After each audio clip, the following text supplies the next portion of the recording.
여러분 안녕하십니까? YTN 뉴스 플러스 시작하겠습니다. 제주에서 석 달 전에 실종된 장미란 씨가 결국 숨진 채 발견된 가운데 사망 경위를 둘러싸고 의문이 잇따르고 있습니다. 실종 신고를 허위 종결한 혐의로 구속된 경찰관 부모 경장은 여전히 통화를 했다면서 범행을 부인하고 있는데요. 자, 현장에 YTN 취재 기자가 나가 있습니다. 자, 김건우 기자. 네, 장미란 씨 시신이 발견된 야자수 농장에 나와 있습니다. 네, 장미란 씨의 사망 경위에 대해서 의문이 잇따르고 있죠.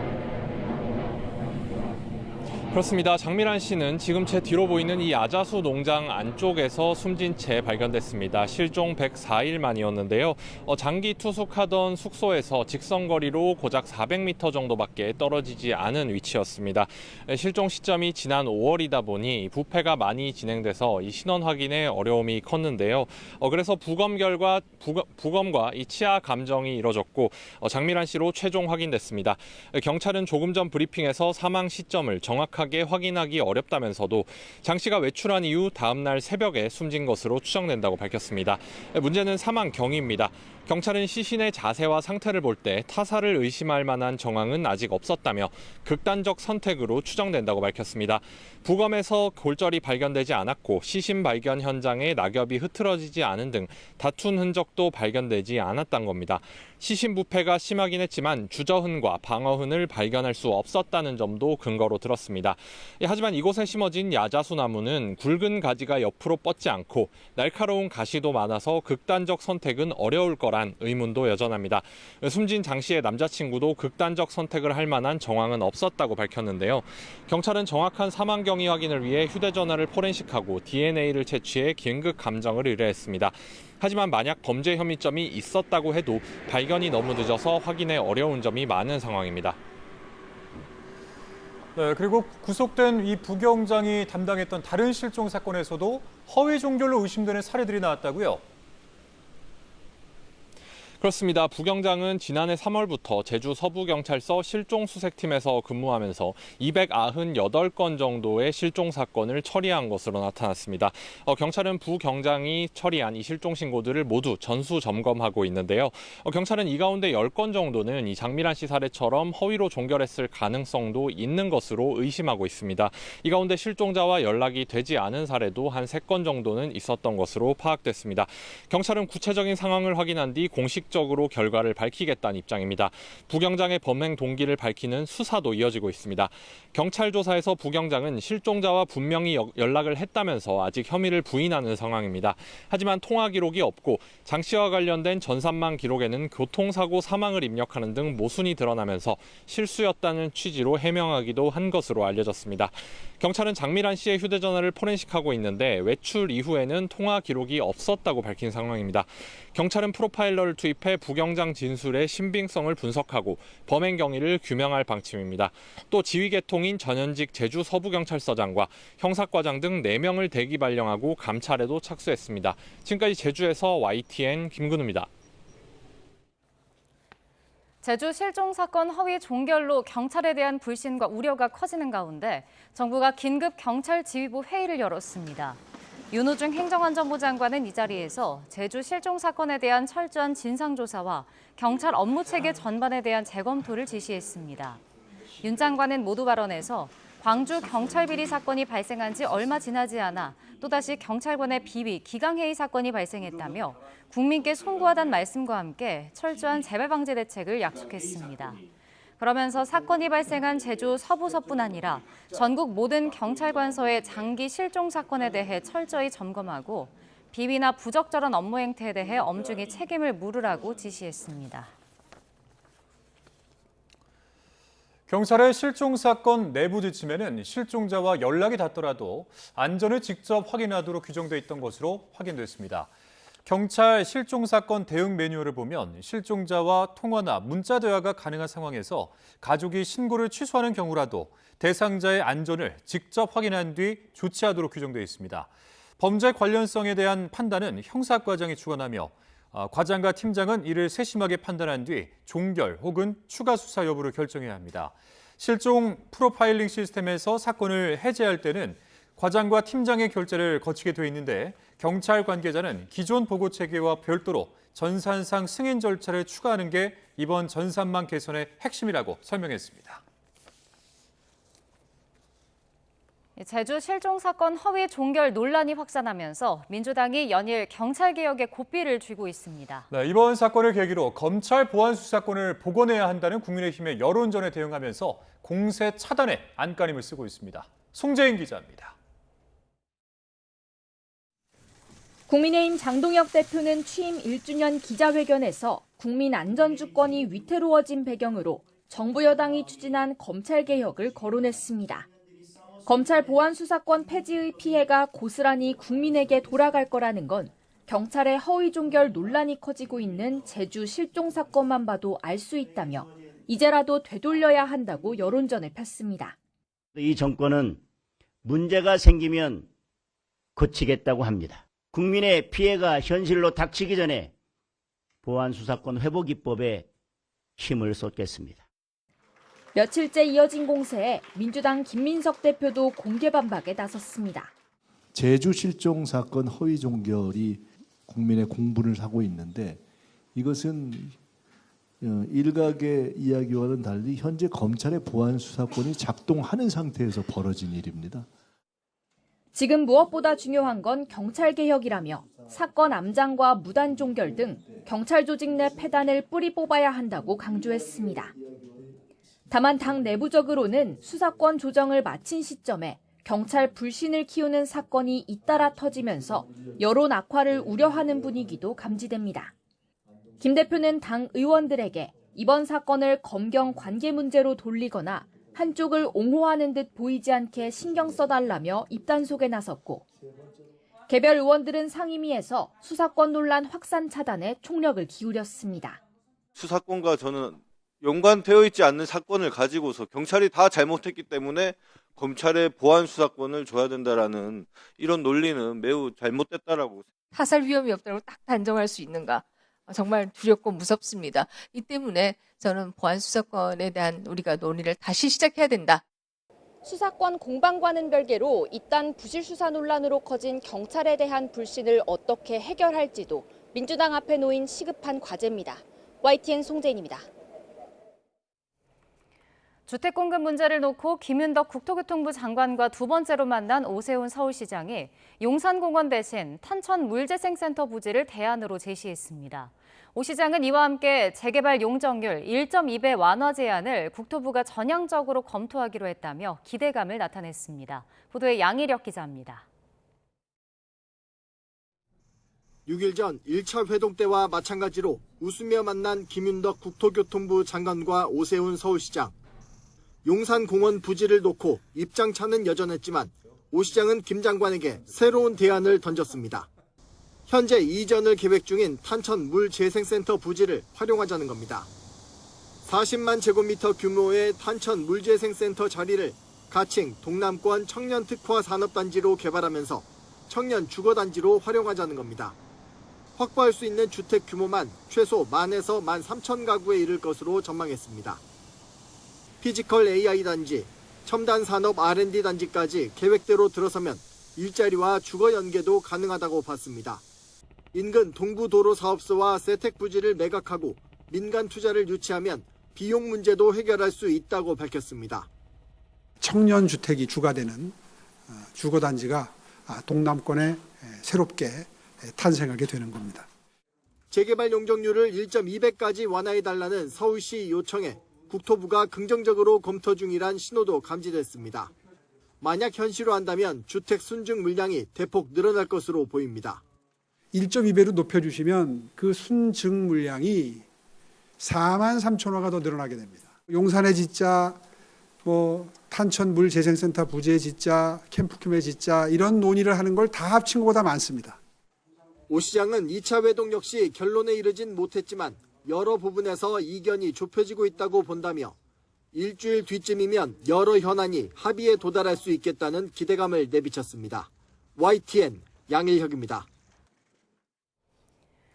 8.13 공급대책 후속 조치로 이르면 다음 달 발표될 신규 택지에 논란의 용산공원은 빠질 전망입니다. 김 장관은 처음부터 용산공원은 빠져 있었다고 밝혔는데 서울시와 일부 반대 여론이 강경한 가운데 일단 한 발 물러서는 듯한 입장을 피력한 것으로 보입니다. 보도에 차유정 기자입니다. 용산공원이 주택공급 후보지로 거론되기 시작한 건 8.13 공급대책 발표 직전입니다. 유력한 검토 대상으로 알려졌던 어린이 정원이 결국에는 최종 공급대책에서는 빠졌지만 김윤덕 국토부 장관은 하루 만에 용산공원 전체를 후보 대상으로 언급하며 논의의 판을 키웠습니다. 오세훈 서울시장과의 첫 회동을 앞두고선 장교 숙소 등 일부 부지를 꼭 집으며 훼손지 중심의 제한적 공급 가능성을 꺼내들었습니다. 용산공원을 통한 공급 필요성을 강조해온 김 장관의 입장은 2차 회동 전후로 달라졌습니다. 용산공원이어야만 한다라고 하는 건 원래부터 없었습니다. 다만 현재 우리 청년들이라든가 신혼부부 이 공급이 매우 중요하다고 저희 인식하고 있습니다. 이르면 다음 달 발표할 신규 택지에도 용산공원은 처음부터 포함되지도 않았다고 잘라 말했습니다. 처음부터 7.3만 원에는 용산공원이 없었어요. 그래서 그건 분명히 말씀드리겠고요. 일부 여론과 함께 서울시가 본체 부지 개발을 강경하게 반대하는 상황에서 일방적으로 밀어붙이지 않겠다는 뜻으로 풀이됩니다. 용산공원은 우리 역사의 얼굴이자 거울이며 모두의 쉼터이자 녹지 광장입니다. 용산공원의 무분별한 개발 시도를 다시 한번 제고할 것을 간곡히 촉구드리며 호소합니다. 다만 김 장관은 개발에는 공론화 과정과 지자체 협의 등 절차가 있고 서울시와 추가 협의를 이어나가겠다고 말해 추후 개발 여지는 남겼습니다. YTN 차유정입니다. 정부가 부동산 대책 후속 조치로 조만간 수도권 신규 공급 물량을 발표할 예정입니다. 용산공원과 함께 서울 그린벨트도 신규 택지 후보지로 큰 관심을 받았는데 역시 이번엔 포함되지 않습니다. 보도에 김웅래 기자입니다. 이재명 정부가 추진하는 부동산 대책의 핵심은 얼마나 빨리, 얼마큼 많이 집을 짓느냐입니다. 문제는 수도권, 특히 서울에 땅이 부족하다는 건데 정부는 그린벨트 해제를 해법으로 검토해왔습니다. 그린벨트를 해제하고서라도 또 어떤 이러저러한 크고 작은 그런 문제에 굴하지 않고 공급하겠다. 수도권에 새로 지을 주택 10만 호 가운데 7만 3천 호의 부지는 아직 공개되지 않았습니다. 이르면 다음 달 신규 택지 후보지가 발표될 예정인데 서울 강남권의 그린벨트가 포함될 거란 관측이 많았습니다. 오세훈 서울시장은 지난 2024년 12년 만에 그린벨트 해제에 동의한 게 마지막이었다며 추가 해제에 강하게 반대해왔습니다. 동의를 하면서 추가적인 그린벨트 해제는 앞으로 없을 것이다라는 점을 분명히 했습니다.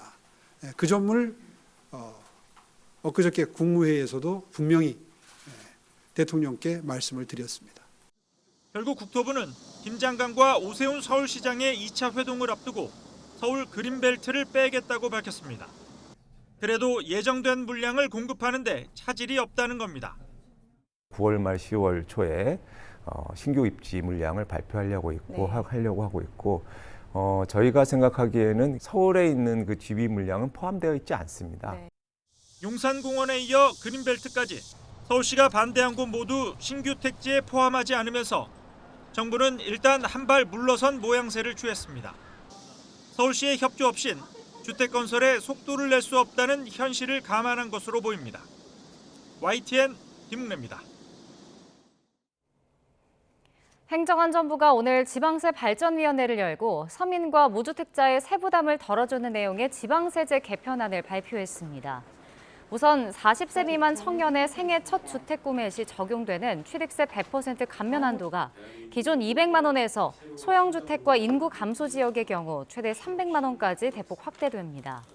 또한 실수요자 부담 완화를 위해 공시가격 9억 원 이하 1주택자에 대한 재산세 특례세율 적용도 오는 2029년까지 추가로 연장하기로 했습니다. 20대 중국인 여성 유학생 살해 사건을 수사하고 있는 경찰은 어제 30대 중국인 남성을 피의자로 체포하고 본격적으로 조사를 시작했습니다. 이 남성은 경찰 수사에 혼선을 주기 위해 숨진 여성으로 변장한 채 장소를 옮겨 다닌 것으로 조사됐는데요. 자, 관련 소식 취재 기자 연결해서 알아보겠습니다. 이윤재 기자, 경찰 조사가 본격화됐죠? 네, 피의자 정모 씨는 어제 저녁 7시 반쯤 경북 경산시 하양읍에서 체포됐습니다. 현장 검증 등을 거쳐 밤 11시 50분쯤 경산경찰서로 호송됐는데요. 경찰은 구체적인 범행 경위와 동기 등을 캐물으며 본격적인 수사를 벌이고 있습니다.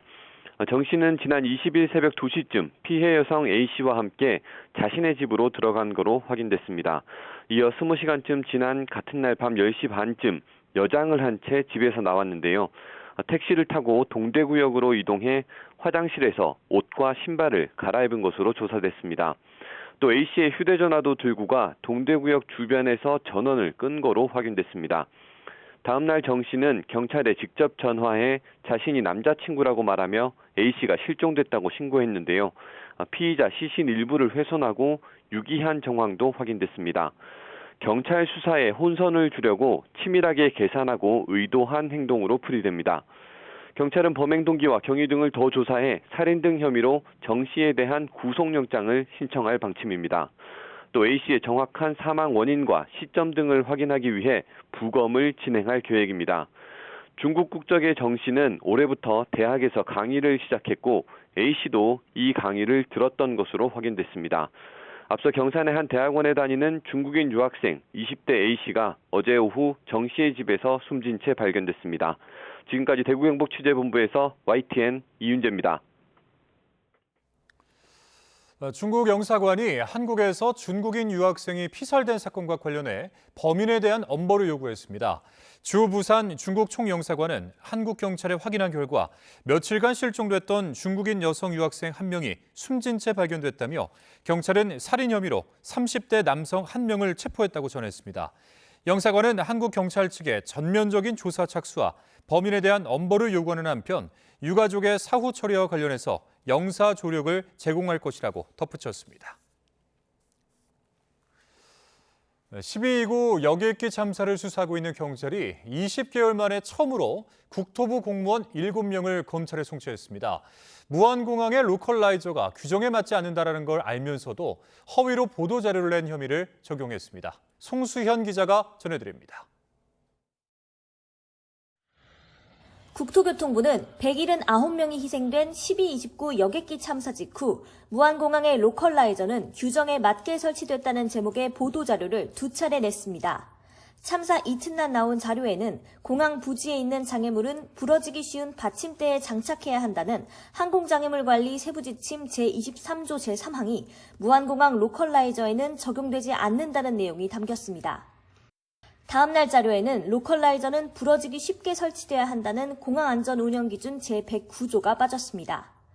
1년 8개월에 달하는 수사 결과 경찰은 국토부 공무원들이 참사 원인 가운데 하나로 꼽혔던 로컬라이저 관련 규정을 고의로 숨기거나 허위 내용을 발표했다고 봤습니다. 국토부 책임을 축소하려는 목적이 있었다는 판단입니다. 표면적으로 규정에 맞는 것처럼 보이는 규정만 선별적으로 인용하고 또 해석도 약간 왜곡하는 방향으로 허위의 보도 참고 자료를 작성하고 배포하였다는 혐의입니다. 다만 경찰은 당시 장관이나 차관이 관여하지는 않았다고 결론 내렸습니다. 경찰은 국토부 고위급 공무원 7명을 검찰에 넘기고 업무상 과실치사상 혐의를 받는 60여 명에 대한 수사를 이어가고 있습니다. 유가족은 관계자들에 대한 첫 송치를 시작으로 모든 책임자에 대한 신속하고 엄중한 처벌은 물론 참사 이후 유해 부실 수습의 전모까지 밝혀야 한다고 촉구했습니다. 국가기관이 조직적으로 진실을 위조하고 은폐한 사실이 드러난 만큼 관련자들에게는 민형사상 가장 엄중한 가중처벌이 내려져야 마땅하다. 경찰은 항공철도 사고조사위원회의 결론을 기다려야 하는 만큼 최종적으로 수사를 마무리하기까지 시간이 더 걸릴 것으로 보인다고 설명했습니다. YTN 송수연입니다.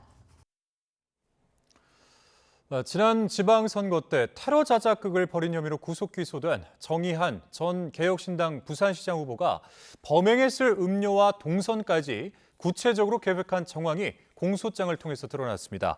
정 전 후보는 낮은 인지도를 고민하던 중 공범인 헬스 트레이너 A씨와 함께 음료 테러 자작극을 모의했고 녹차 라떼처럼 색깔이 남을 수 있는 음료를 자신에게 던져달라고 말한 것으로 나타났습니다. 또 음료를 뿌리기 좋은 위치를 A씨에게 알려주는 등 범행을 치밀하게 계획하고 범행이 적발되더라도 자신이 선처하고 다 책임지겠다라는 말도 한 것으로 조사됐습니다.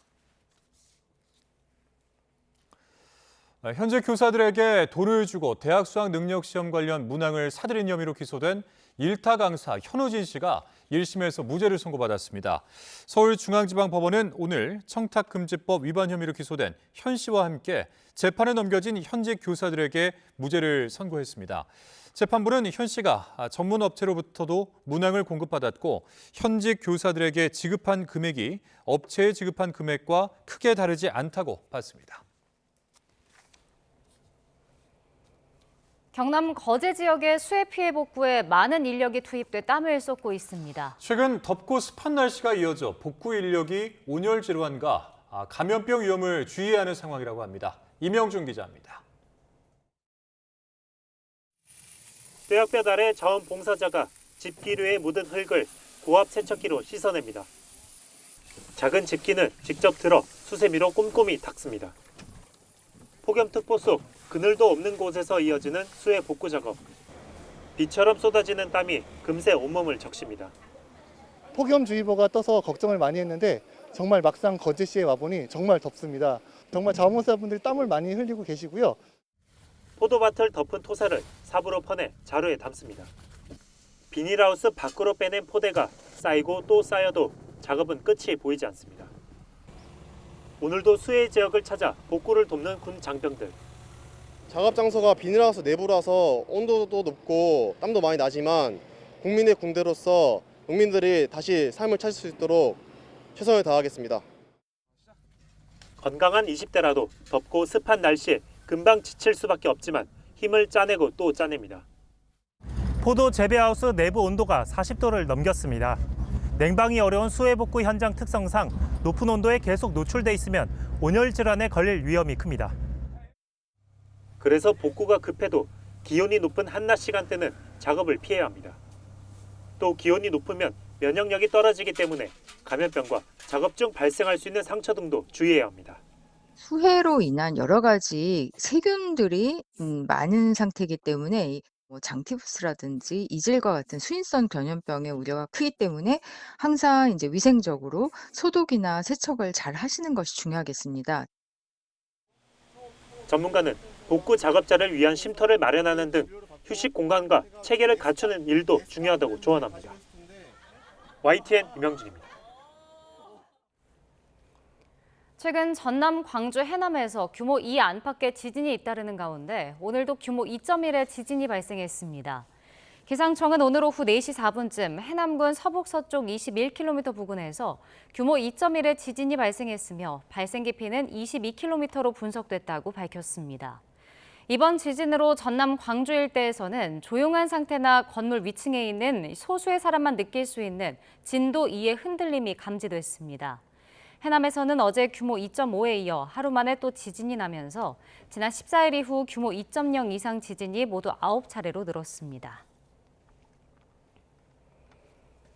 추석이 다가오고 있는 가운데 물가가 하루가 다르게 치솟고 있습니다. 4인 가족이 집에서 삼겹살을 먹어도 4만 원이 넘게 든다는 통계가 나온 데 이어서 채소와 과일 가격도 들썩이고 있습니다. 황윤태 기자입니다. 진열대에 놓인 고기를 이리저리 만져보지만 들었다 놨다 고민이 이어집니다.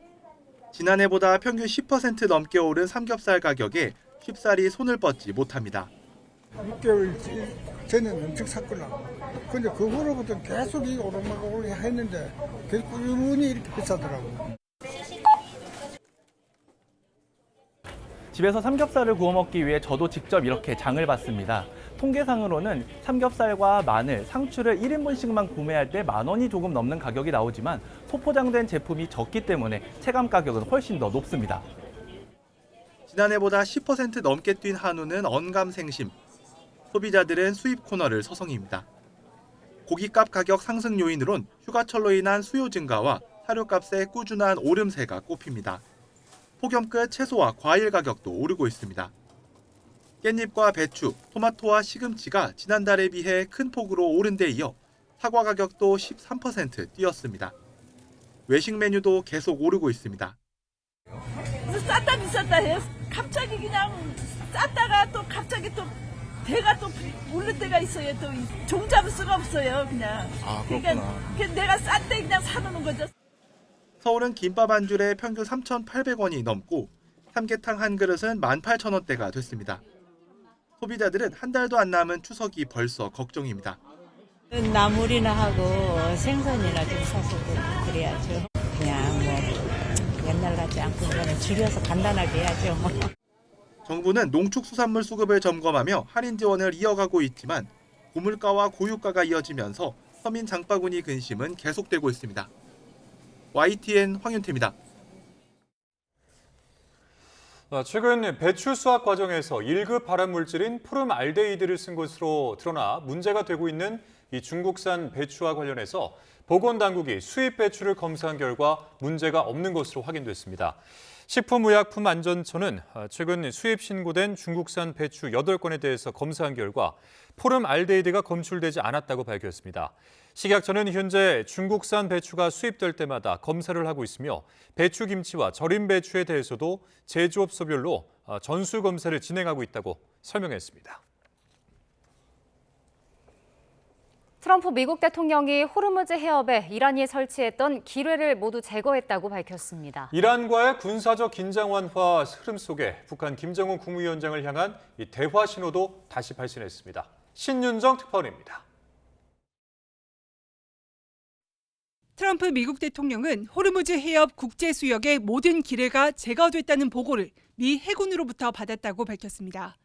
이란과 오만이 해협 공동항로 개설에 합의한 상황에서 미국이 호르무즈의 안전한 통항을 보장하고 있다는 점을 강조하려는 의도로 보입니다.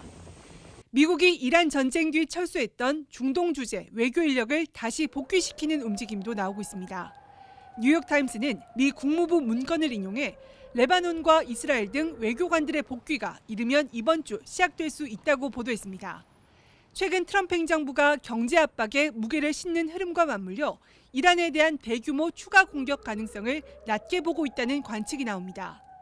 중동 긴장 완화 움직임 속 트럼프 대통령은 김정은 북한 국무위원장에게 다시 대화 신호를 보냈습니다. 9일 전 소셜미디어에 올렸던 한미 연합훈련 축소 지시 게시물을 시제만 과거로 조정해 다시 올린 겁니다. 전날 김 위원장과 2018년 1차 북미 정상회담과 2019년 판문점 회동 때 찍은 것으로 보이는 사진을 여러 장 올린 데 이어 김 위원장을 향한 구애를 이어가는 것으로 해석됩니다. So we were doing a massive war exercise. I thought that was very insulting to somebody that frankly has been, during my term at least, very well behaved. 이런 가운데 브루스 클링너 전 CIA 분석관은 북미 회담 성사 가능성은 희박할 것으로 내다봤습니다. 북한이 러시아에서 식량과 자금, 군사 기술을 지원받고 중국과의 교역도 회복하면서 과거처럼 미국의 제재 완화가 절실하지 않다는 겁니다. 클링너 연구원은 회담이 성사되더라도 트럼프 대통령에게 한국과 일본의 이해관계는 뒷전일 거라며 한미 간 훈련도 계속 축소될 수 있다고 예상했습니다. 워싱턴에서 YTN 신윤정입니다. 미국이 북한과의 대화 재개를 위해 한미 연합연습 규모를 축소했지만 한미일 3국 정례 다영역 훈련인 프리덤 엣지는 예정대로 진행합니다. 미 태평양 사령부는 한국군, 일본 자위대와 긴밀히 공조하며 상호 운용성 강화를 위한 올해 훈련 이행을 차질 없이 준비하고 있다고 확인했습니다. 미국이 대북유화 제스처에도 불구하고 프리덤 엣지를 강행하는 것은 캠프 데이비드 정상회의 이후 제도화된 3국 안보 협력을 흔들림 없이 이어가겠다는 강력한 의지로 풀이됩니다. 청주와 전주, 인천 등 전국 주요 법원에 폭발물을 설치했다는 협박 메일이 접수됐습니다. 경찰과 군의 수색 끝에 폭발물은 발견되지 않았지만 재판이 중단되고 또 직원들이 대피하는 등 소동이 빚어졌습니다. 김기수 기자입니다. 법원 입구에 출입 통제선이 쳐졌고 경찰과 소방대원들이 건물 안으로 들어갑니다. 청주지방법원에 폭발물이 설치됐다는 신고가 접수된 것은 오전 10시 30분쯤. 법원엔 경찰 특공대와 폭발물 처리반 수색견까지 투입됐고 법원 직원들은 모두 청사 밖으로 긴급 대피했습니다. 신고를 받고 출동한 경찰과 군은 1시간 넘게 법원 일대에서 수색 작업을 벌였습니다. 폭발물이 설치됐다는 메일은 청주지방법원은 물론 전주와 인천, 대전 등 전국 법원 곳곳으로 보내진 것으로 파악됐습니다. 자신을 일본 아이돌 그룹 멤버라고 밝힌 메일 발송자는 사죄를 했는데도 악성 댓글과 비판이 끊이지 않았다며 사제 폭탄을 설치해 오후 1시 34분부터 7시 30분 사이에 터뜨리겠다고 협박했습니다. 수색을 벌인 관계당국은 설치된 폭발물은 없었고 별도의 위험 정황도 발견되지 않았다고 밝혔습니다. 민원인들이 좀 접촉할 수 있는 그런 부서나 그런 부분에 대해서 탐지견하고 EOD 요원들이 육안으로도 일단 수색했는데 특별한 건 발견하지 못했습니다. 다행히 단순 해프닝으로 마무리됐지만 법원 곳곳에서 대피가 이루어지며 업무와 재판에 차질을 빚기도 했습니다. 경찰은 폭발물 설치 협박 메일 작성자를 찾기 위해 IP 추적에 나서는 등 수사를 진행하고 있습니다. YTN 김규수입니다. 충남 천안의 한 아파트 단지에서 이삿짐 사다리 차가 옆으로 넘어져 초등학생이 크게 다쳤습니다. 경찰은 차량 지지대를 제대로 설치하지 않아 사고가 난 것으로 보고 정확한 경위를 조사하고 있습니다. 오승원 기자입니다. 길게 펼쳐진 사다리 옆에서 119 대원들이 구급 활동을 벌입니다. 충남 천안에 있는 아파트 단지에서 이삿짐 운반용 사다리 차가 옆으로 넘어져 초등학교 1학년 A군을 덮쳤습니다. 엄마와 함께 등교하던 A군은 머리 등을 크게 다쳐 병원에서 치료를 받고 있습니다. 이사 가면서 사다리차가 넘어져가지고 전복돼서 아이가 다쳤다. 엄마가 옆에 있는데 엄마 울고불고 한다. 아이 생명이 좀 이독한 것 같다. 11층에서 이삿짐을 내리기 위해 사다리를 펼치던 중 사고가 난 것으로 경찰 조사 결과 확인됐습니다. 사다리가 쓰러진 곳은 아파트 놀이터로 어린이들의 통행이 잦았던 곳이었습니다. 아이는 초등학교 개학을 맞아 등굣길에 나서던 중 사고를 당한 것으로 알려졌습니다. 경찰이 CCTV를 확인한 결과 다친 아이의 형도 뒤따라오고 있던 것으로 확인돼 자칫 인명피해가 더 커질 뻔했습니다. 50대 사다리차 기사는 경찰 조사에서 이삿짐을 편하게 나르기 위해 지지대 4개 가운데 2개만 설치해둔 상태였다고 진술한 것으로 전해졌습니다. 경찰은 사다리차 기사를 업무상 과실치상 혐의로 입건하고 업체 관계자들을 상대로 안전수칙 준수 여부 등을 확인하고 있습니다. YTN 오승훈입니다.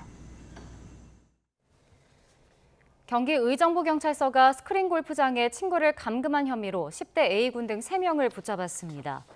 이들은 어젯밤 11시 50분쯤 경기 의정부시 용현동에 있는 스크린 골프장에 또래를 가둔 혐의를 받고 있습니다.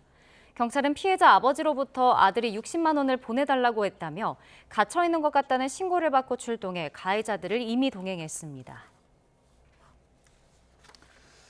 서울 중랑경찰서가 어린 아들을 흉기로 위협하는 사진을 찍어 남편에게 전송한 40대 여성 A씨를 현행범 체포해 조사하고 있습니다.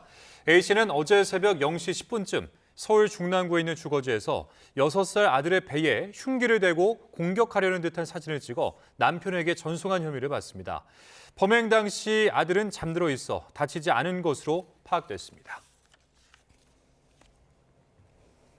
더불어민주당 김민석 대표가 어제 이재명 대통령과의 만찬 뒤 별도 회동에서 인요한 대한적십자사 회장을 임명하지 않았으면 좋겠다는 입장을 밝힌 것으로 파악됐습니다. 박성준 수석 대변인은 오늘 경북 안동 최고위원회의 이후 기자들과 만나 어제 청와대 만찬이 끝나고 김 대표가 따로 이 대통령과 시간을 가졌다며 이같이 말했습니다. 그러면서 김 대표가 인 회장 임명 관련 얘기가 나오는데 당 내외 의견을 수렴한 결과 임명하지 않는 게 좋겠다는 뜻을 전했다고 설명했습니다.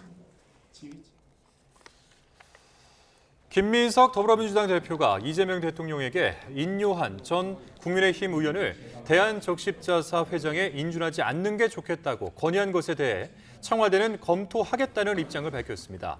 청와대는 오늘 언론 공지를 통해서 김 대표의 건의가 청와대에 전달돼 이에 대해서 검토할 예정이라고 밝혔습니다. 국민의힘 장동혁 대표가 취임 1년을 맞아 당원 중심 개혁과 함께 여권에 맞서 제대로 싸울 인재가 필요하다고 강조했습니다. 최근 당내 반발을 일으킨 당협위원장 재선출안을 놓고는 한 발 물러섰는데 당 안팎으론 신중론과 사당화 우려 등 파열음이 이어졌습니다. 이현정 기자입니다. 취임 1년을 맞아 기자회견을 연 국민의힘 장동혁 대표. 당원 중심 정당을 만들겠다고 재차 강조하며 안으로부터의 개혁을 선언했습니다. 저 장동혁 당원과 함께 국민과 함께 2028년 총선 과반 승리의 교두보를 쌓고 정권 탈환의 고지로 힘차게 나아가겠습니다. 장 대표는 특히 2028년 총선을 이기려면 제대로 싸울 수 있는 인재가 필요하다고 목소리를 높였습니다.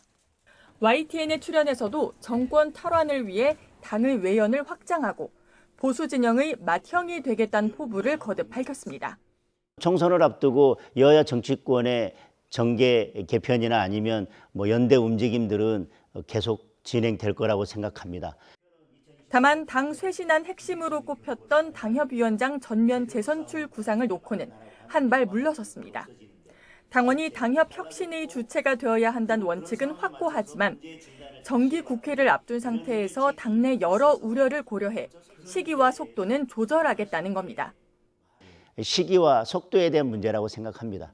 그래서 지난 최고위원회에서 그 결정을 하려고 하다가 시기나 그 속도 문제에 대해서 여러 의견을 듣고 있는 중입니다.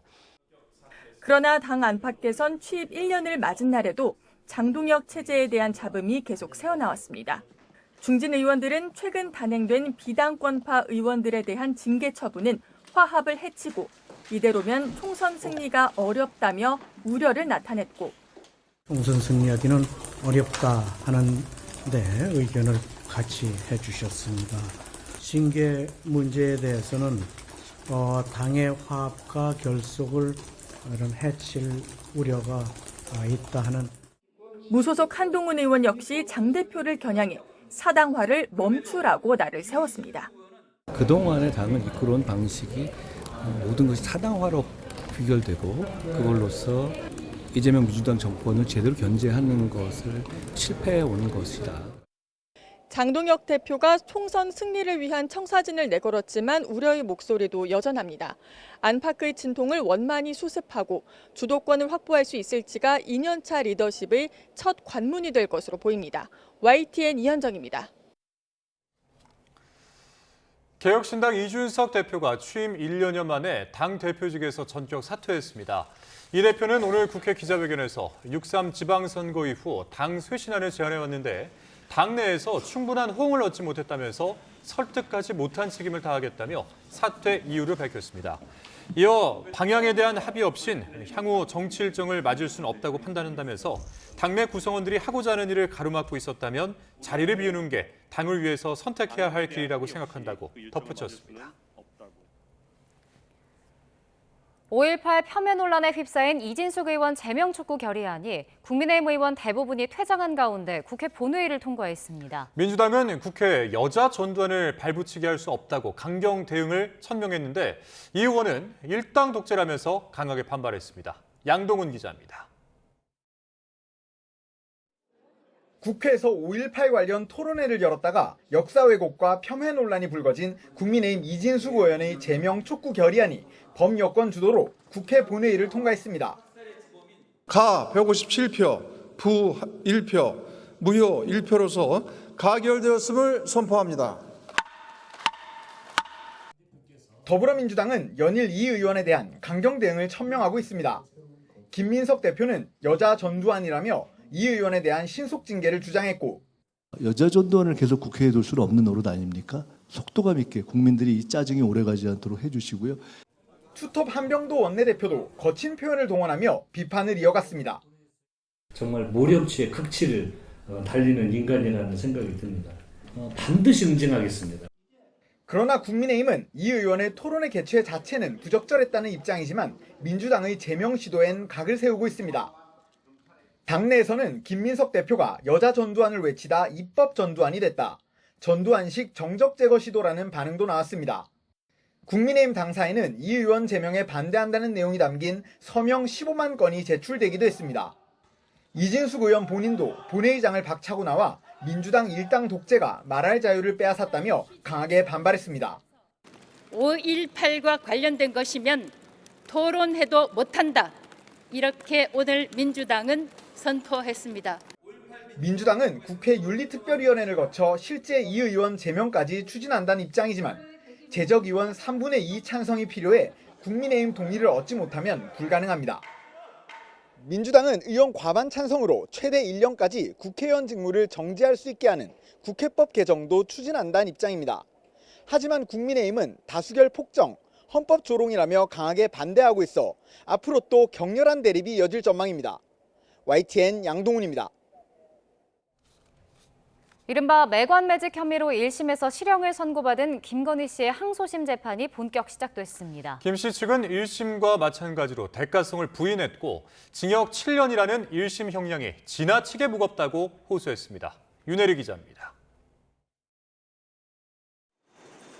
김건희 씨의 매관매직 혐의 항소심 첫 공판이 열렸습니다.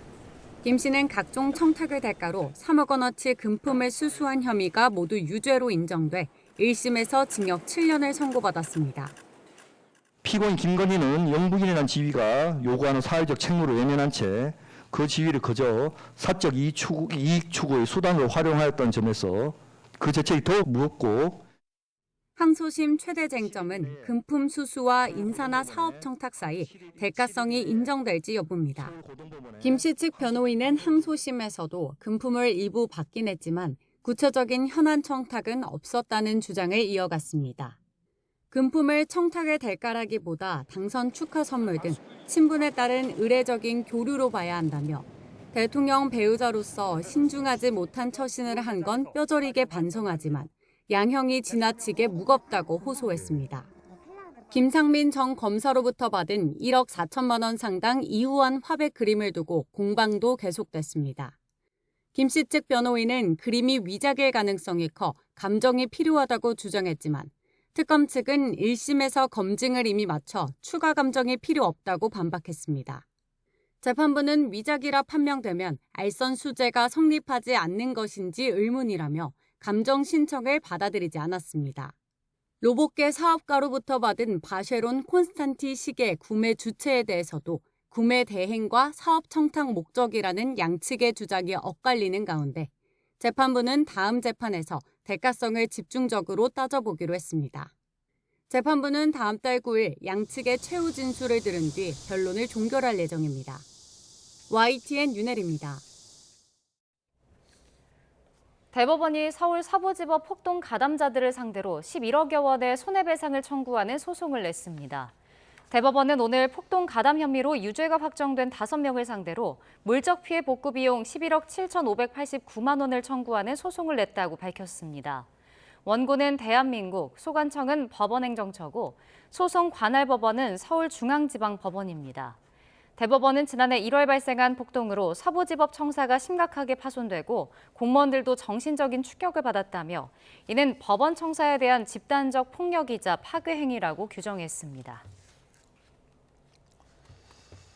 코스피가 오늘 하락 출발했지만 반도체 대장주 상승에 힘입어 0.97% 오른 6,808.21로 장을 마쳤습니다.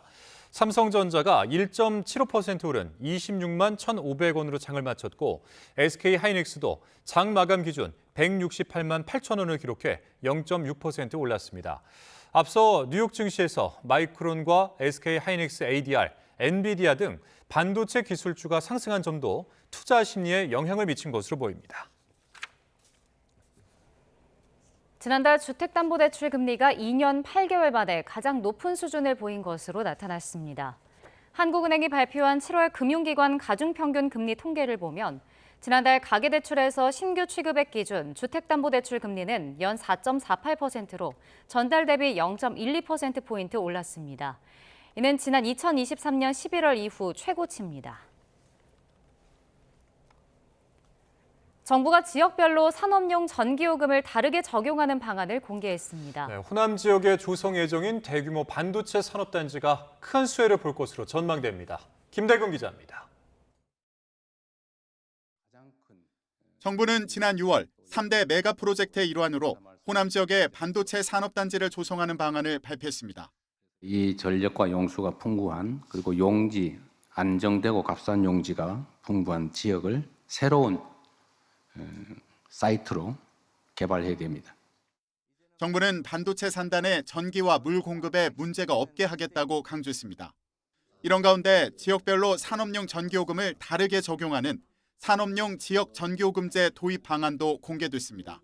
전국을 4개 권역으로 나누고 그 안에서도 지역 특성에 따라 산업용 전기요금을 차등 적용하는 방식입니다. 수도권 북부는 킬로와트 시당 최대 10원, 수도권 남부는 최대 1원, 중부권은 최대 15원, 남부권은 최대 18원 산업용 전기요금을 인하한다는 계획입니다. 이런 전력 생산이 많은 지역으로 기업들이 수요를 이전할 수 있는 시그널을 주려고 했습니다.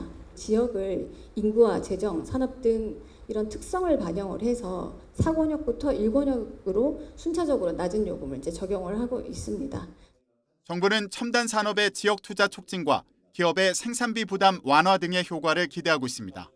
국가 균형 발전을 하려면 좋은 기업들이 지역에 골고루 분포해야 하고 또 그렇게 하려면 그것의 주요한 요인이 되는 전기 요금도 수도권에서 멀수록 요금이 저렴해지는 체계를 만들어서 특히 호남 지역에 조성될 대규모 반도체 산업단지가 큰 수혜를 볼 것으로 보입니다. 이번 호남 반도체 같은 경우에는 워낙에 전력 수요가 높아질 것으로 예상을 하기 때문에 이번 제12차 전력 수요 전망도 재전망이 이루어질 정도로 그 전력 수요의 규모가 막대할 것으로 예상이 됩니다. 지역 요금제가 기업의 전력비 절감에 효과를 줄 것으로 예상을 하고 있습니다. 정부는 한전이 발전사로부터 전기를 구매하는 도매 가격 제도 개선 등을 통해 재원을 조달한다는 구상입니다. 또 의견 수렴과 설계안 보완 등을 거쳐 올해 안에 제도를 시행할 계획입니다. YTN 김대근입니다. 피부 시술이나 성형 수술을 받는다며 수십 차례씩 프로포폴을 맞은 사람들이 수사선상에 올랐습니다. 네, 가장 많이 맞은 사람은 한 해에 50차례도 넘게 이 프로포폴을 맞기도 했습니다. 김주영 기자입니다. 최근 30대 여성이 병원을 돌며 상습적으로 프로포폴 등 수면 진정제를 처방받아오다 경찰서를 받게 됐습니다. 이 여성이 처방받은 병원은 수도권에만 60곳이 넘습니다. 이처럼 이른바 의료 쇼핑을 통해 프로포폴을 오남용하는 사례는 이어지고 있습니다. 식품의약품안전처는 집중 점검을 통해 지난해 프로포폴을 오남용한 투약자 13명을 적발하고 수사를 의뢰했습니다. 피부과나 성형외과 시술이 명목이었는데 한 명당 평균 6곳의 병원을 돌며 투약을 받았습니다. 한 해 평균 투약받은 횟수만 29회로 집계됐습니다. 가장 문제가 심각했던 투약자는 13개 병원을 돌며 54번이나 투약을 하기도 했습니다. 이들에게 과도하게 처방한 의료기관 13곳도 함께 수사 의뢰됐는데 한 사람에게 36번이나 처방했던 곳도 포함됐습니다. 마약류 오남용 문제가 계속됨에 따라 식약처는 의사가 환자의 프로포폴 투약 내역을 조회할 수 있는 투약 내역 확인 제도를 시작하기로 했습니다.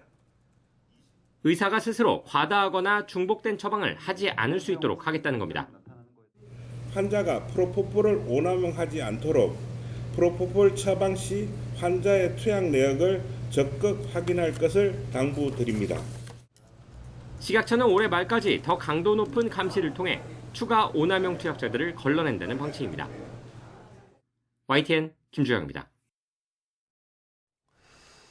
네, 울산경찰청 사이버범죄 수사대가 매크로 프로그램으로 콘서트표 등을 구매한 뒤 가격을 부풀려 온라인에서 판매한 혐의로 30대 A씨를 구속 송치했습니다. A씨는 2024년 11월부터 1년 동안 국내 대형 예매 사이트 3곳에서 외국인 명의 계정 1,100여 개를 이용해 유명 아이돌 콘서트표를 사들인 뒤 온라인 중고 거래로 3배에서 최대 13배까지 웃돈을 받고 판매한 혐의를 받습니다. A씨는 매크로 프로그램을 직접 개발해 범행을 저지른 것으로 드러났습니다. 트럼프 행정부의 관세에 맞서 캐나다도 미국산 제품에 최고 50%의 보복 관세를 부과하겠다고 밝혔습니다. 공화당 일부 의원들은 캐나다와의 관세 전쟁이 중간 선거에 악영향을 미칠 수 있다며 우려하고 있습니다. 워싱턴에서 홍상희 특파원입니다. 캐나다 재무부는 오는 9월 8일부터 200억 달러 규모의 미국산 제품에 최고 50%의 관세를 부과한다고 밝혔습니다. 지난 22일 미국이 같은 규모의 캐나다산 제품에 50%의 보복 관세를 부과한 데 대한 맞대응입니다. That Canada will match the United States tariffs dollar for dollar, rate for rate. Canada will impose counter tariffs of up to 15, 25 or 50% on 27.6 billion in imports from the United States of America. 미국산 700개 품목이 부과 대상으로 철강과 알루미늄 등엔 50%의 관세가, 가전제품과 유제품, 해산물에는 25%, 산업용 공구에는 15% 관세가 부과됩니다. 트럼프 대통령을 저격해온 온타리오주 총리는 끊임없이 캐나다를 공격하려는 이유를 이해하지 못하겠다며 결국 미국 국민의 피해를 주려는 것 같다고 비난했습니다. Again, President Trump needs to take a couple pages out of Ronald Reagan's book that was dead against tariffs. 트럼프 대통령은 온타리오주와는 더는 사업을 많이 할 것 같지 않다면서 온타리오 호수의 이름을 아메리카 호수로 바꾸는 방안을 진지하게 검토하고 있다고 밝혔습니다. 미국과 캐나다의 관세 갈등이 격화하면서 캐나다와 국경을 접한 메인주 등 미국 북부 지역에선 중간 선거를 앞둔 정치인들의 행보도 분주해졌습니다. 캐나다산 제품에 대한 관세 부과로 휘발유값 상승은 물론 관광 등 지역 경제도 위축될 거란 우려가 나오면서 공화당 의원까지 반발하고 있습니다. I still think imposing new tariffs on Canada is a mistake. I really want us to go back to the very friendly, economically beneficial relationship that we have with our Canadian neighbors. 트럼프 행정부는 중국에도 과잉 생산 관세 7.5%를 부과할 것으로 알려지면서 미국의 관세 전쟁 재확산 우려도 나오고 있습니다. 워싱턴에서 YTN 홍상입니다. 프랑스 남부에서 발생한 강력한 토네이도로 주택 수백 채가 파손되고 39명이 다쳤습니다. 마을을 순식간에 초토한 긴박했던 순간이 이 화면에 고스란히 잡혔습니다. 보도에 신웅진 기자입니다. 멀리 보이는 하늘에 회오리 바람이 소용돌이칩니다. 순식간에 불어나면서 어느새 하늘을 가득히 채울 정도로 커졌습니다. 그러더니 거대한 기둥이 지상의 흙을 비롯해 모든 것을 빨아올리기 시작합니다. Ah ouais, il y a du vent, regarde. Mais non, mais il y a vraiment un tourbillon et les gens ils y vont. Il est là en fait. Regarde, il y a plein de trucs qui volent.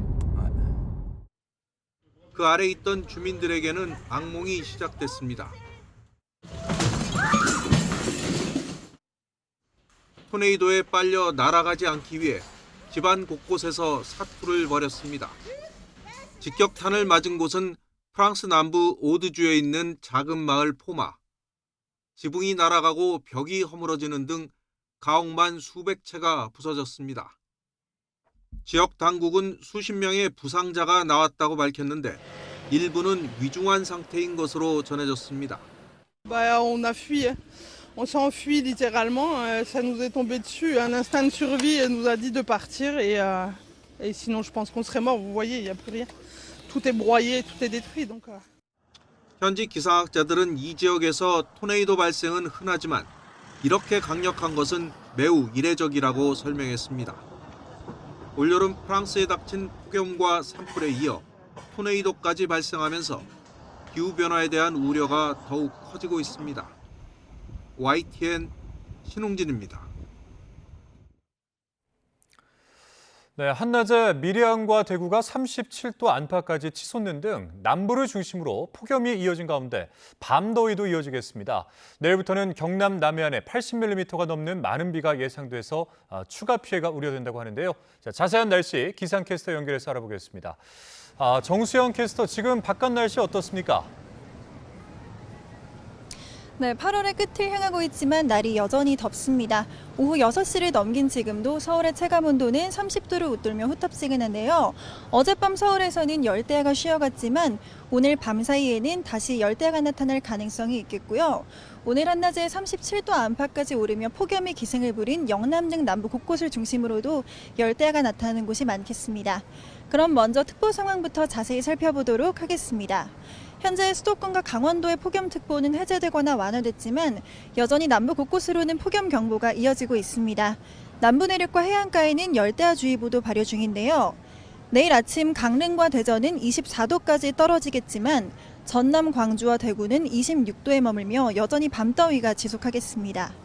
낮 기온은 서울이 32도로 중부는 오늘과 비슷하겠고 대전 33도, 전주 34도, 대구 34도 등으로 남부는 오늘보다 2, 3도가량 낮아지겠습니다.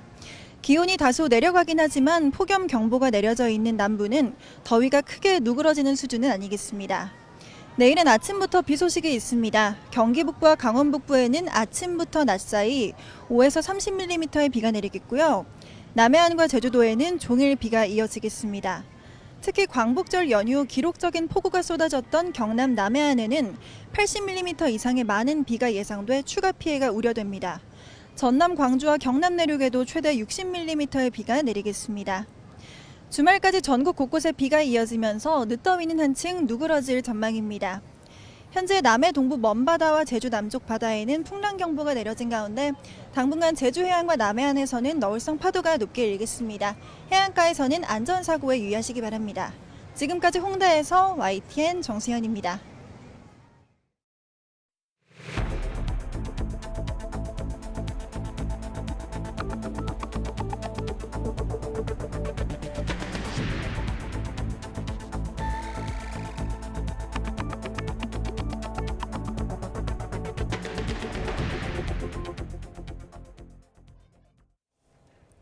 경찰이 장미란 씨가 숙소를 나선 바로 이튿날에 새벽에 숨졌을 가능성에 무게를 두고 있습니다. 현장에서는 장 씨 소유의 끈이 발견되는 등 타살 혐의점은 낮다는 게 경찰의 설명이지만 여전히 남는 의문점도 적지 않습니다. 고재형 기자입니다.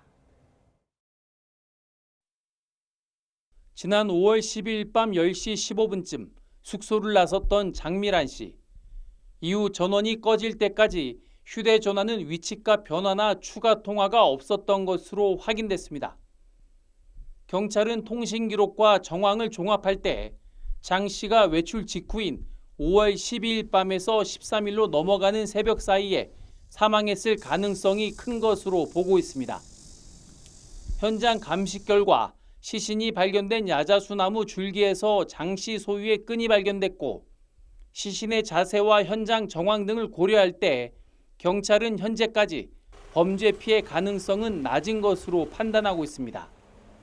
국과수 부검이 역시 극단적 선택으로 추정된다는 구두 소견을 낸 것으로 확인됐습니다. 다만 경찰은 사망 경위를 명확히 밝히기 위해 휴대전화 포렌식을 진행하는 등 모든 가능성을 열어두고 수사를 이어가고 있다고 밝혔습니다.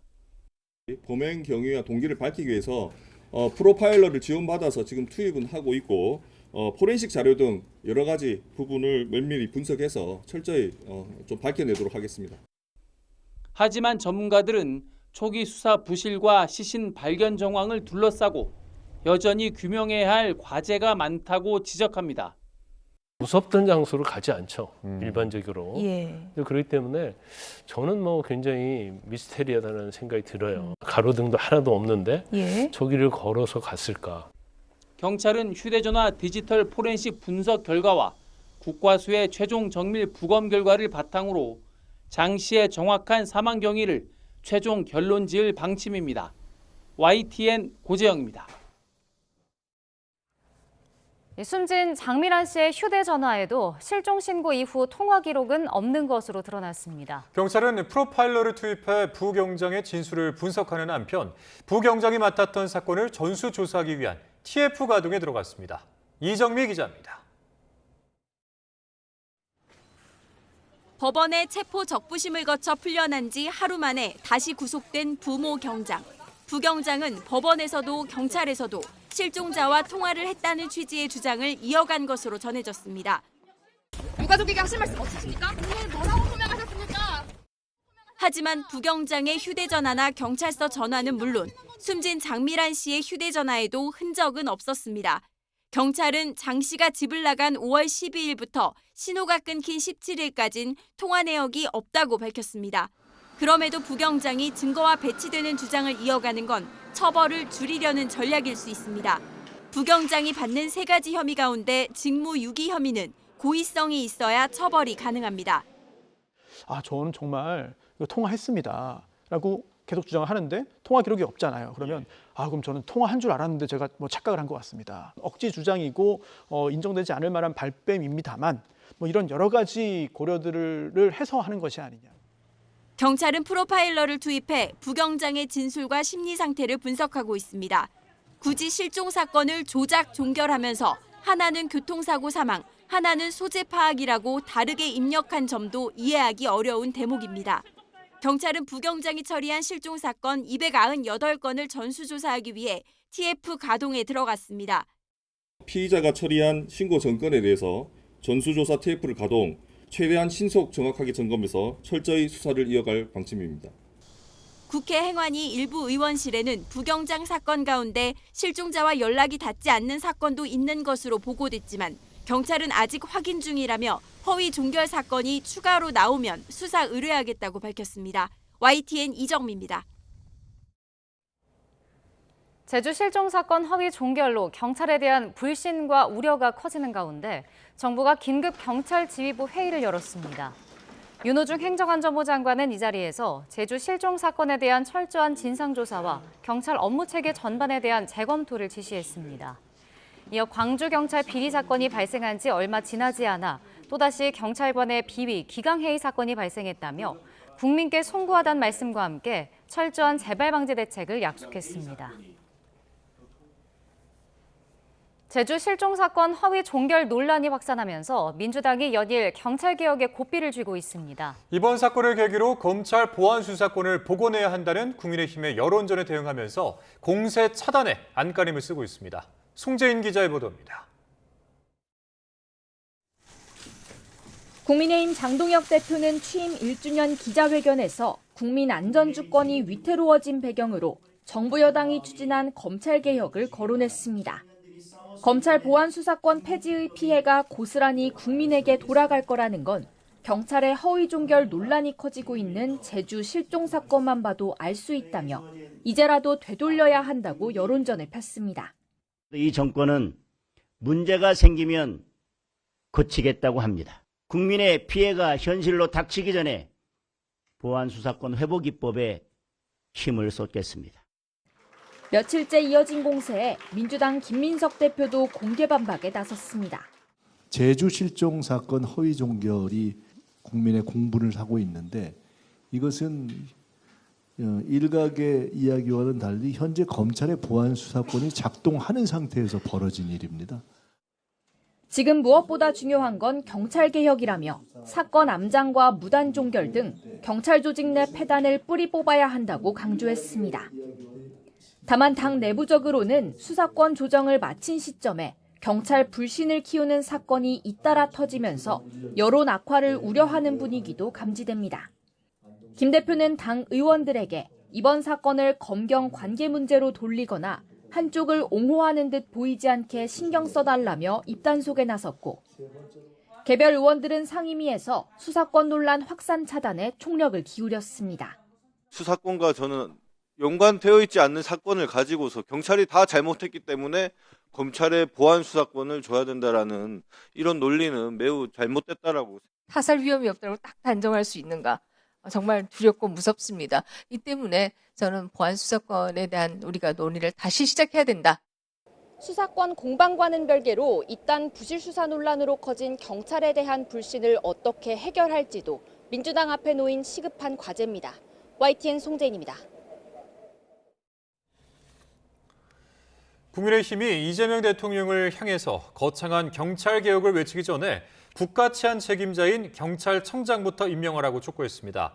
정점식 원내대표는 오늘 의원총회에서 이 대통령은 별다른 이유도 설명하지 않으면서 경찰청장 임명을 미루고 있다면서 명백한 직무유기라고 비판했습니다. 이어 지금 경찰에 대한 지탄과 불신이 커진 건 소수의 나쁜 경찰관과 민주당 그리고 불안정한 직무대행 체제로 조직을 운영하는 이 대통령 때문이라고 지적했습니다. 장미란 씨 실종 사건의 허위 종결이 드러난 뒤 실종자들이 잇따라 숨진 채 발견되면서 제주 여행을 우려하는 목소리가 나오고 있습니다. 네, 특히 혼자 가기가 꺼려진다는 반응과 함께 과거 제주에서 겪었다는 경험담도 온라인에서 다시 주목받고 있습니다. 김승환 기자입니다. 2021년 제주를 찾았다가 시비가 붙은 남성이 흉기를 들고 뒤쫓아와 달아났다는 내용의 영상입니다. 6개월 전 올라와 한 달 만에 조회수 150만 회를 기록했는데 최근 제주 실종 사건 이후 다시 관심이 쏠리며 270만 회를 넘어섰습니다. 경찰 보자마자 헛구역질이 엄청 나오는 거예요. 제가 너무 긴장을 하고 너무 두려움을 떠니까 경찰분이 와가지고 괜찮으세요? 이렇게 했는데 저 지금 진짜 너무 지금 몸이 막 떨린다. 온라인에는 이처럼 과거 제주에서 겪었다는 경험담이 속속 올라오고 있습니다. 서로 연관성은 확인되지 않았지만 제주에서 실종자들이 잇따라 숨진 채 발견되면서 불안이 커졌고 당시엔 대수롭지 않게 넘겼던 경험을 돌이켜보니 위험했던 것 같다는 기억이 소환된 겁니다. 사실관계가 확인되지 않은 이야기까지 퍼지면서 혼란을 더하고 있습니다. 사안 자체가 워낙 좀 충격적이기도 하고 무엇보다도 이 경찰의 부실한 초기 대응이 결국에는 가장 큰 문제였기 때문에 이런 루머가 올레길과 한 달 살이 등 여행지로 주목받아온 지역이지만 혼자 가기 무섭다거나 여행을 취소했다는 반응까지 나오고 있습니다. 너무 막 흉흉한 얘기가 많이 들리니까 애들 데리고 가기가 너무 무섭더라고요. 그래가지고 예약하려던 것도 다 취소하고 안 가게 됐습니다. 지역 전체를 향한 막연한 두려움으로 번지지 않도록 정확한 사실을 알리고 안전 우려를 해소해 줄 필요가 있어 보입니다. YTN 김승환입니다. 주택 공급 문제를 놓고 김윤덕 국토교통부 장관과 두 번째로 만난 오세훈 서울시장이 용산공원 대신 탄천 물재생센터 부지를 대안으로 제시했습니다. 오 시장은 이와 함께 재개발 용적률 1.2배 완화 제안을 국토부가 전향적으로 검토하기로 했다면서 기대감을 나타냈습니다. 양일혁 기자입니다. 6일 전 1차 회동 때와 마찬가지로 웃으며 만난 김윤덕 국토교통부 장관과 오세훈 서울시장. 용산공원 부지를 놓고 입장차는 여전했지만 오 시장은 김 장관에게 새로운 대안을 던졌습니다. 현재 이전을 계획 중인 탄천 물재생센터 부지를 활용하자는 겁니다. 40만 제곱미터 규모의 탄천 물재생센터 자리를 가칭 동남권 청년 특화 산업단지로 개발하면서 청년 주거단지로 활용하자는 겁니다. 확보할 수 있는 주택 규모만 최소 10,000에서 13,000가구에 이를 것으로 전망했습니다. 피지컬 AI 단지, 첨단 산업 R&D 단지까지 계획대로 들어서면 일자리와 주거 연계도 가능하다고 봤습니다. 인근 동부도로사업소와 세택 부지를 매각하고 민간 투자를 유치하면 비용 문제도 해결할 수 있다고 밝혔습니다. 청년 주택이 주가 되는 주거단지가 동남권에 새롭게 탄생하게 되는 겁니다. 재개발 용적률을 1.2배까지 완화해달라는 서울시 요청에 국토부가 긍정적으로 검토 중이란 신호도 감지됐습니다. 만약 현실화한다면 주택 순증 물량이 대폭 늘어날 것으로 보입니다. 1.2배로 높여주시면 그 순증 물량이 43,000호가 더 늘어나게 됩니다. 용산에 짓자, 탄천 물재생센터 부지에 짓자, 캠프킴에 짓자 이런 논의를 하는 걸 다 합친 것보다 많습니다. 오 시장은 2차 회동 역시 결론에 이르진 못했지만 여러 부분에서 이견이 좁혀지고 있다고 본다며 일주일 뒤쯤이면 여러 현안이 합의에 도달할 수 있겠다는 기대감을 내비쳤습니다. YTN 양일혁입니다. 정부가 지방세제 개편안을 발표한 가운데 40세 미만 청년이 생애 처음으로 집을 살 때 취득세 감면 한도를 최대 300만 원으로 늘립니다. 기업의 지방 이전을 돕는 세제 인센티브도 대폭 강화했습니다. 이준혁 기자입니다. 이달 초 발표된 정부의 국세 개편안은 최근 집값 폭등세를 잡기 위해 종부세 등 비거주 주택 과세 정상화에 초점을 맞췄습니다. 반면 이번에 발표된 지방세제 개편안은 청년 서민층의 주거 사다리 보완과 지방 활성화를 지원하는 데 방점이 찍혔습니다. 우선 서민 주거 안정을 위한 지방세 감면 폭이 넓어집니다. 앞으로 40세 미만 청년은 12억 원 이하 주택을 처음 살 때 감면 한도가 기존 최대 200만 원에서 최대 300만 원까지 확대됩니다. 감면 대상에 오피스텔이 새로 포함되고 시가 표준액 2억 원 이하, 수도권은 4억 원 이하 비아파트 주택을 보유했다 처분하고 다른 주택을 사면 생애 최초 감면 혜택을 다시 받을 수 있습니다. 주택 공급 재원 확보를 위해 올해 말 일몰 예정이던 연간 1조 5천억 원 규모의 담배 소비세분 지방교육세를 지방주거복지세로 전환해 주거복지와 공공주택 공급 확대에 투입합니다. 지역 경제 활성화를 위한 기업 지방 이전 세제 지원책도 대폭 확대됩니다. 비수도권과 인구 감소 지역을 중심으로 지방세 차등 감면제를 도입하고 해외 진출 기업이 국내로 복귀할 때 해외 사업장을 일부 유지해도 세제 감면 혜택을 줍니다. 또 기회발전 특군의 투자 기업에 대한 감면 범위도 확대합니다. 지방의 성장을 뒷받침하고 주민의 삶에 힘을 보태는 지방 세제 개편안이 담겨 있습니다. 정부는 이번 개편안을 입법 예고한 뒤 오는 10월 국회에 제출할 예정입니다. YTN 이준엽입니다.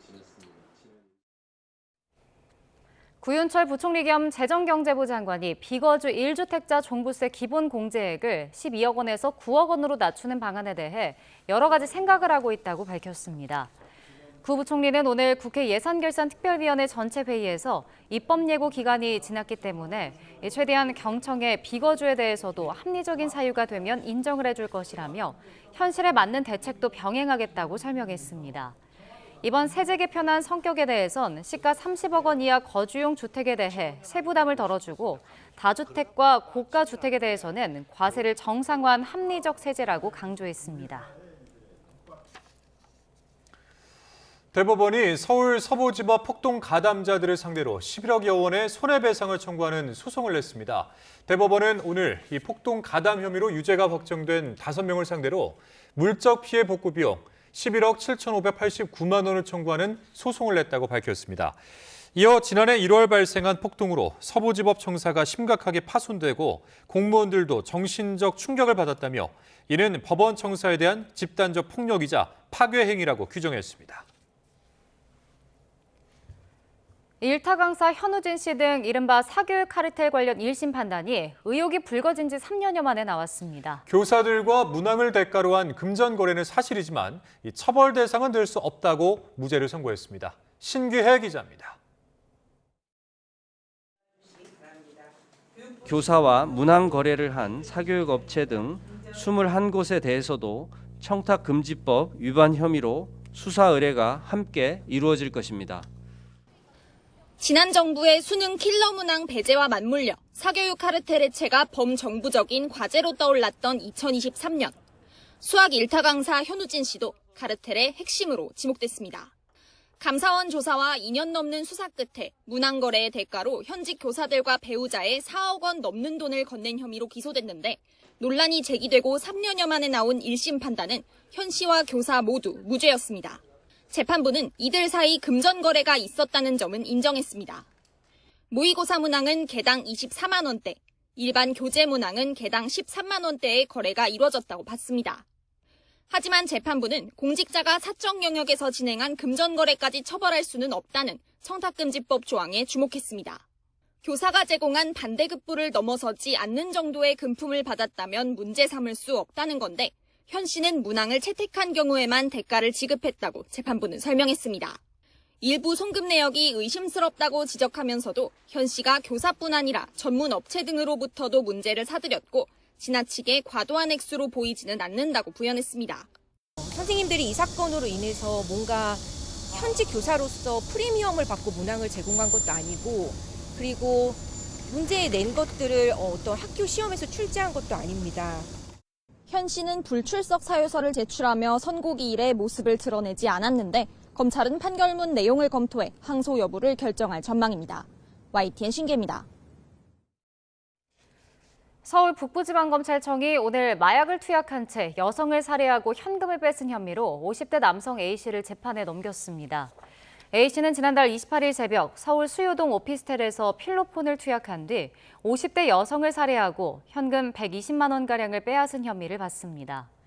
검찰 조사에서 A씨는 경제적으로 어려운 상황에 놓이자 인터넷에 수갑, 결박도구 등을 검색해 강도 범행을 결심한 것으로 드러났습니다.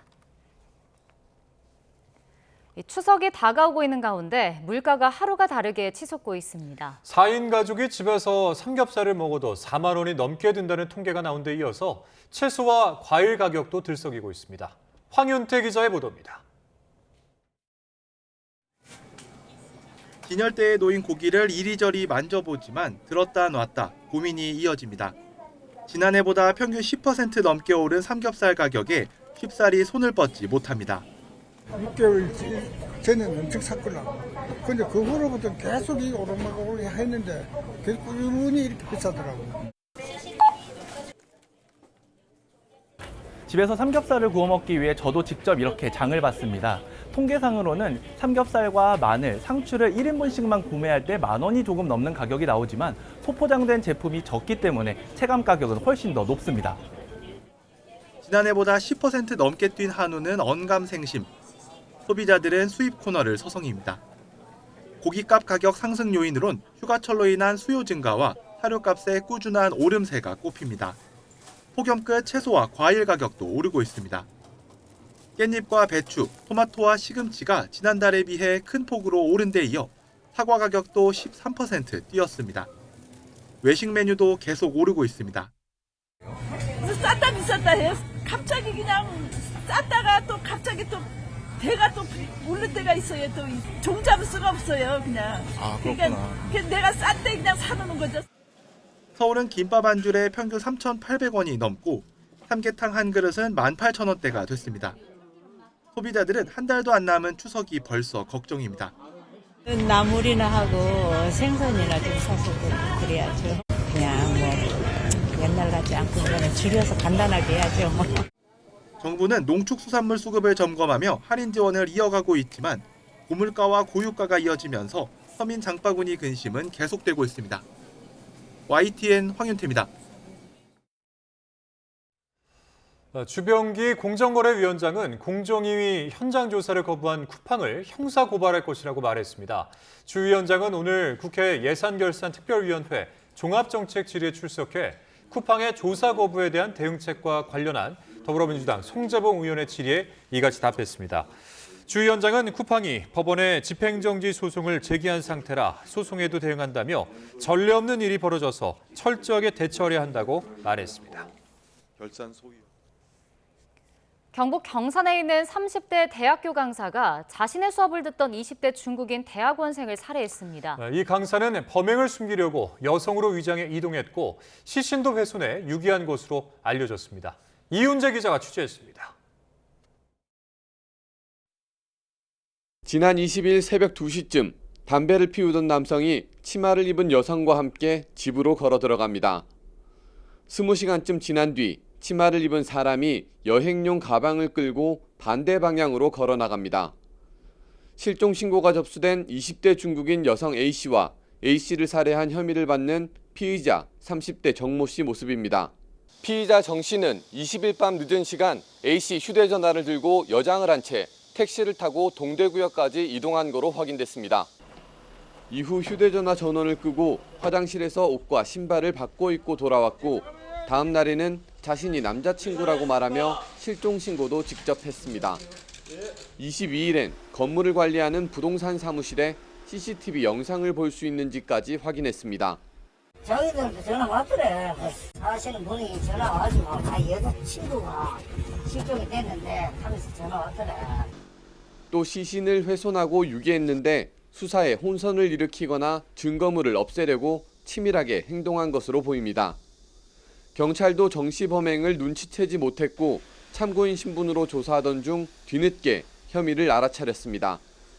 경산에 있는 대학교에서 박사학위를 딴 정 씨는 올해 1학기부터 강사로 일했고 A씨도 이 강의를 들었습니다.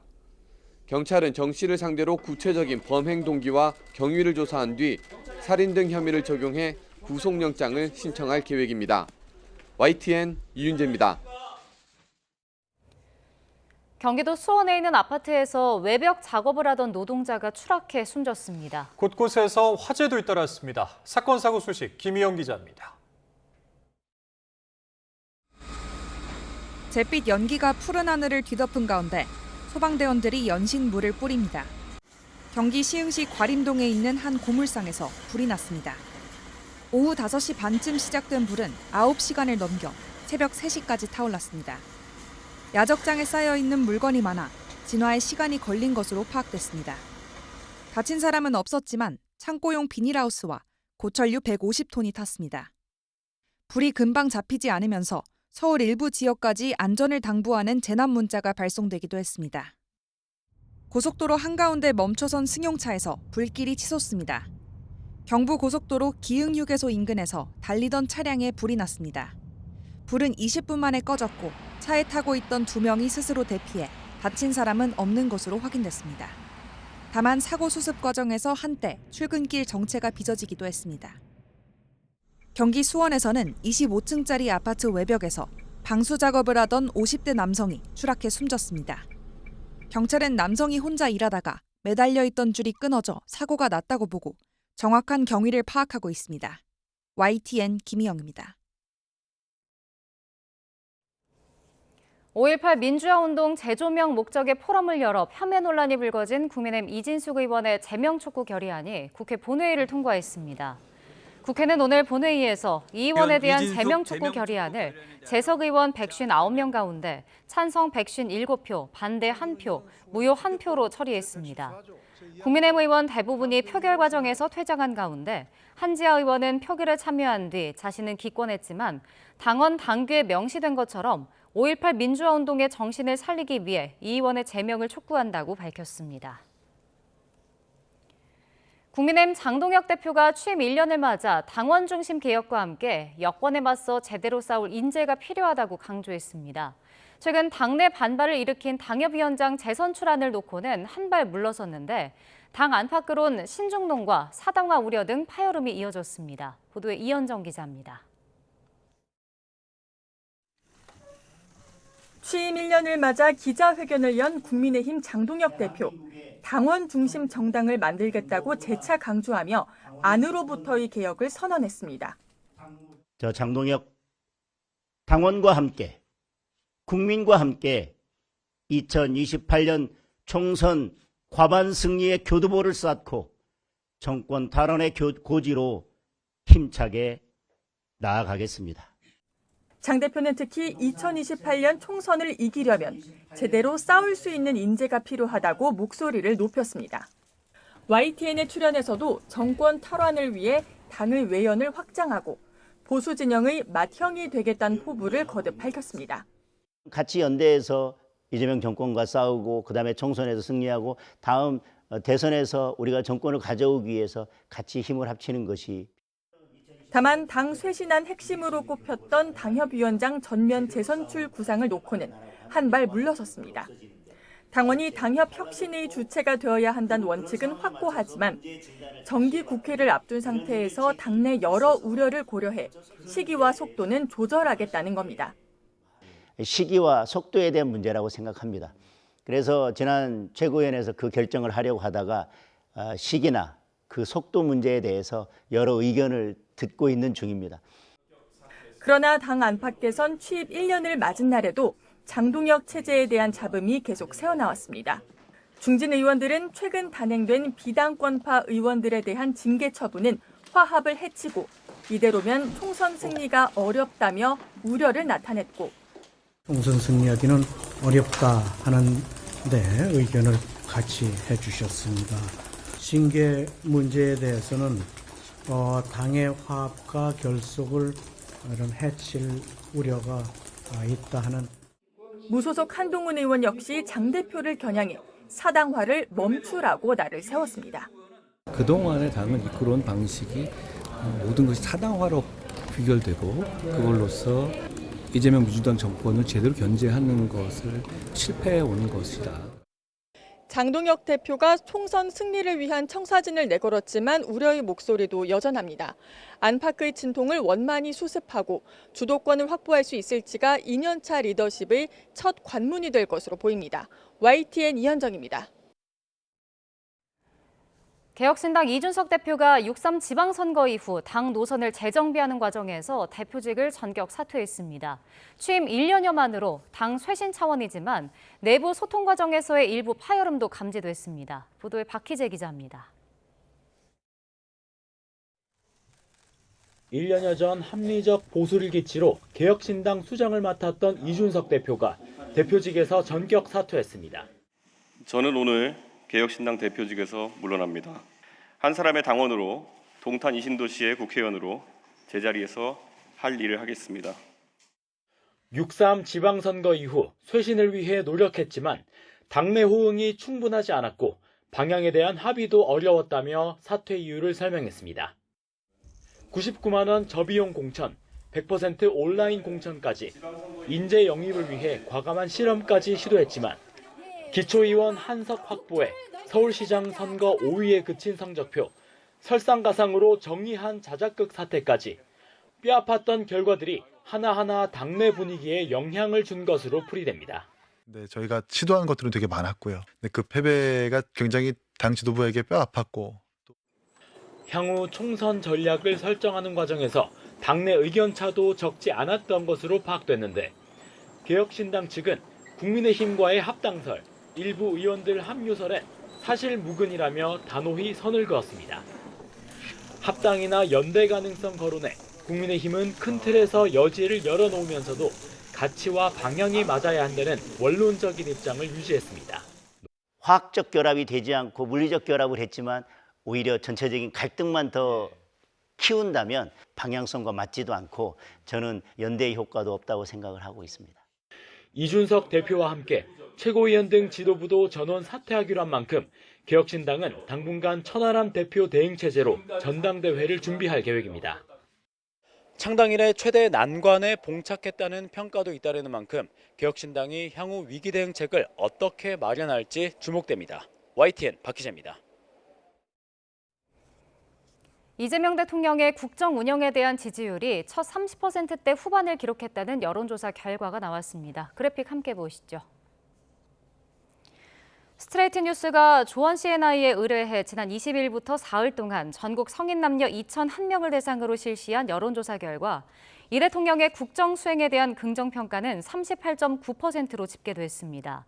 이 대통령 지지율은 최근 각종 여론조사에서 40%대로 떨어졌고 오늘 발표한 여론조사에서 처음으로 30%대를 기록했습니다. 이와 관련해 청와대는 오늘 공지를 통해 민생과 경제를 최우선으로 둘 것이라는 입장을 밝혔습니다. 또 국민의 삶이 개선되고 이를 국민이 체감할 수 있도록 국정 운영 전반을 섬세히 살피겠다며 실질적인 성과를 내기 위해 최선을 다할 것이라고 강조했습니다. 자세한 내용은 중앙선거여론조사심의위원회 홈페이지에서 확인할 수 있습니다. 네, 미국과 이란이 호르무즈 해협 개방을 포함한 휴전 합의에 임박했다는 보도가 나와서 이목이 쏠리고 있습니다. 표면적인 대치 이면에는 중재국을 통한 미국의 파격적인 제안과 또 인접국 주도의 물밑 외교가 맞물려 있다는 분석입니다. 권영희 기자입니다. 러시아 국영통신사 리아 노보스티는 미국과 이란이 호르무즈 해협 자유통항을 포함한 휴전에 합의했다고 보도했습니다. 파키스탄과 이란 소식통을 인용했는데 며칠 안에 공식 발표가 있을 것이라고 전했습니다. 사우디 매체 알-아라비아의 보도는 양측의 물밑 협상 맥락을 구체적으로 보여줍니다. 미국은 핵심 중재자인 아심 무니르 파키스탄 군 총사령관을 통해 이란의 해상 봉쇄 중단과 제재 해제를 제안했습니다. 이란 역시 내부 협의를 거치며 파키스탄의 중재 외교를 매우 생산적이었다고 평가했습니다. 다만 미국이 2차 제재 등 경제적 압박을 병행하고 있어 양측이 완벽한 타협에 이르기까지는 막판 조율이 필요한 상황입니다. 호르무즈 해협의 실질적 출구를 열기 위한 영내 국가들의 움직임도 이미 속도를 내고 있습니다.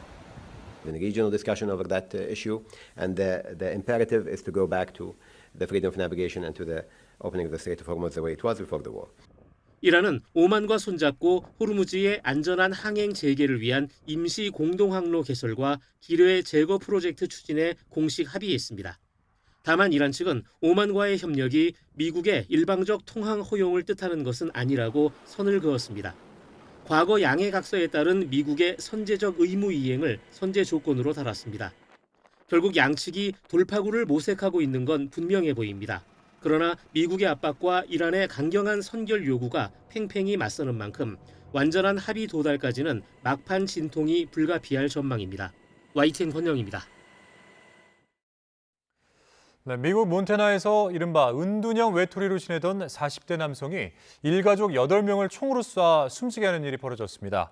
몬태나 경찰은 현지 시간 23일 저녁 몬태나주 빌링스 외곽의 주택에서 44살 앨런 스미스가 자신의 부모를 포함해 누나와 조카들까지 모두 8명으로 총으로 쏜 뒤 집에 불을 질렀다고 밝혔습니다. 현지 경찰 관계자는 당시 일요일 저녁 식사를 위해 어린이 4명을 포함해 친인척 8명이 모여 있었는데 휠체어를 타는 90대 증조 할머니부터 7살 소녀까지 총격에 희생됐다고 설명했습니다.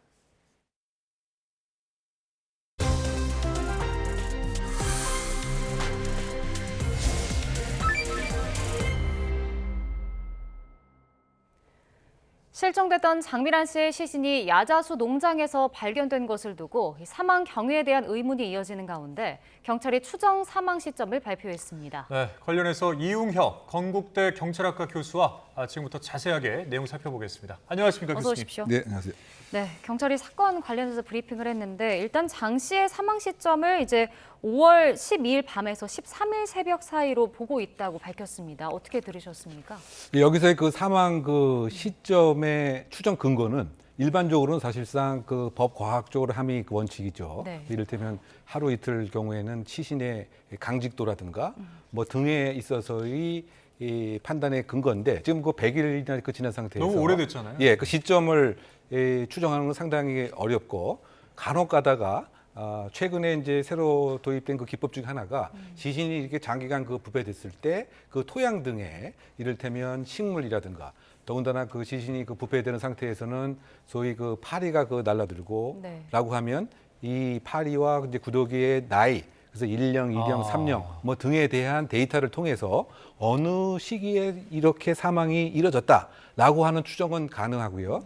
그 최근에는 이른바 그 법 곤충학, 즉 곤충에 관한 거, 토양에 관한 그 데이터를 실험을 해서 나름대로 그 확보를 해서 이렇게 그 백골화가 되고 특히 고온 다습한 이런 상태에서 사망 시점을 추정할 수 있는 그 법 과학적 기법이 개발이 됐습니다만 지금 그 하루 이틀 만에 이렇게 법 과학적 근거에 의한 추정은 아닌 것 같고 이 추정의 근거는 소위 그 휴대전화의 기지국의 위치에 이동이 전혀 없었던 것을 하나의 근거로 삼은 것 같습니다. 네. 그 일반적으로 도심 같은 경우는 이 기지국 반경이 대략 500m, 뭐 1km 이렇게 되지만은 지방에서는 좀 높기는 합니다만 이 어느 시점부터 이 휴대전화의 위치값이 전혀 변동이 없다. 그리고 기지국 사이에 넘어가게 되면 당연히 그 위치에 대한 변동이 있겠죠. 그런데 특정 시점부터 지금 그 장미란 씨의 그 휴대폰 자체는 설령 계속 켜져 있다 손 치더라도 위치가 그야말로 고정이 되었다. 그 시점이 아마 그 12일 밤에서부터 13일 새벽 그렇다고 본다면 생활 반응이 완전히 끝났기 때문에 이것이 바로 사망 시점이다라고 추정했을 근거가 아닌가 예상해 봅니다. 지금 이제 이거는 방금 이제 말씀해 주신 기지국을 중심으로 한 생활 신호, 생체 신호 이런 말씀은 이제 기법 중에 하나고 지금 추정을 말씀해 주신 거죠? 그렇죠. 그러니까 지금 사망을 언제 했느냐가 또 적어도 날짜 정도만 특정이 되어도 여러 형태의 지금 논란이 될 수 있는 것, 또 경찰의 수색 활동의 문제점, 또 조금 빨리 출동했으면 적절하지 않겠는가에 대한 여러 가지 그 의문점과 비판점에 대한 나름대로의 답이 될 수 있는 근거이기 때문에. 그러면 핸드폰 이 디지털 포렌식 같은 경우는 좀 이루어지기가 힘든 겁니까 지금? 그러니까 디지털 포렌식도 사실은 중요한 거죠. 즉 누구하고 통화를 했었던 것인지, 특히 이 사망 시점에 근접해서 가장 최후로 통화한 그 당사자는 누구인지. 만약에 지인이라고 하면 나름대로 합리적인 이유가 됐겠죠. 그런데 이를테면 낯선 사람하고 마지막에 통화를 했다라고 하면 이건 상당히 그 수상한 대목이 될 여지가 있겠죠. 왜냐? 이 장소에 가게 된 것 또는 이것과 관련돼서 마지막 그 상황에서 어쨌든 지금은 타살의 가능성이 없는 것으로 보고 있는 입장이지만 여러 가능성은 계속 그 상존하기 때문에 그 디지털 포렌식의 최후의 통화자 또는 이 우리가 극단적 선택이라고 하는 것은 사실상 그 본인만이 알 수 있고 일정한 신호가 발동하는 것은 맞습니다. 사전 신호죠.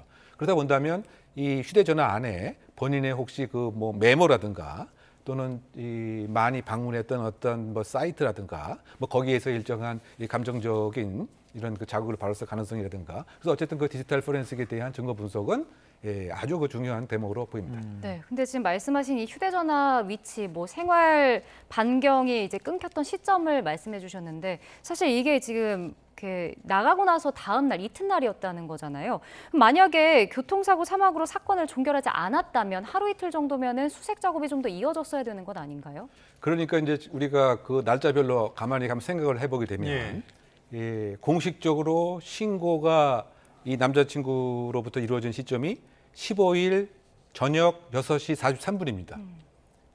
그런데 지금 사망 그 시점이 지금 추정대로 12일 밤과 13일 새벽으로 한다면 신고 전에 이미 사망되었다고 우리가 결론 지을 수밖에 없겠죠.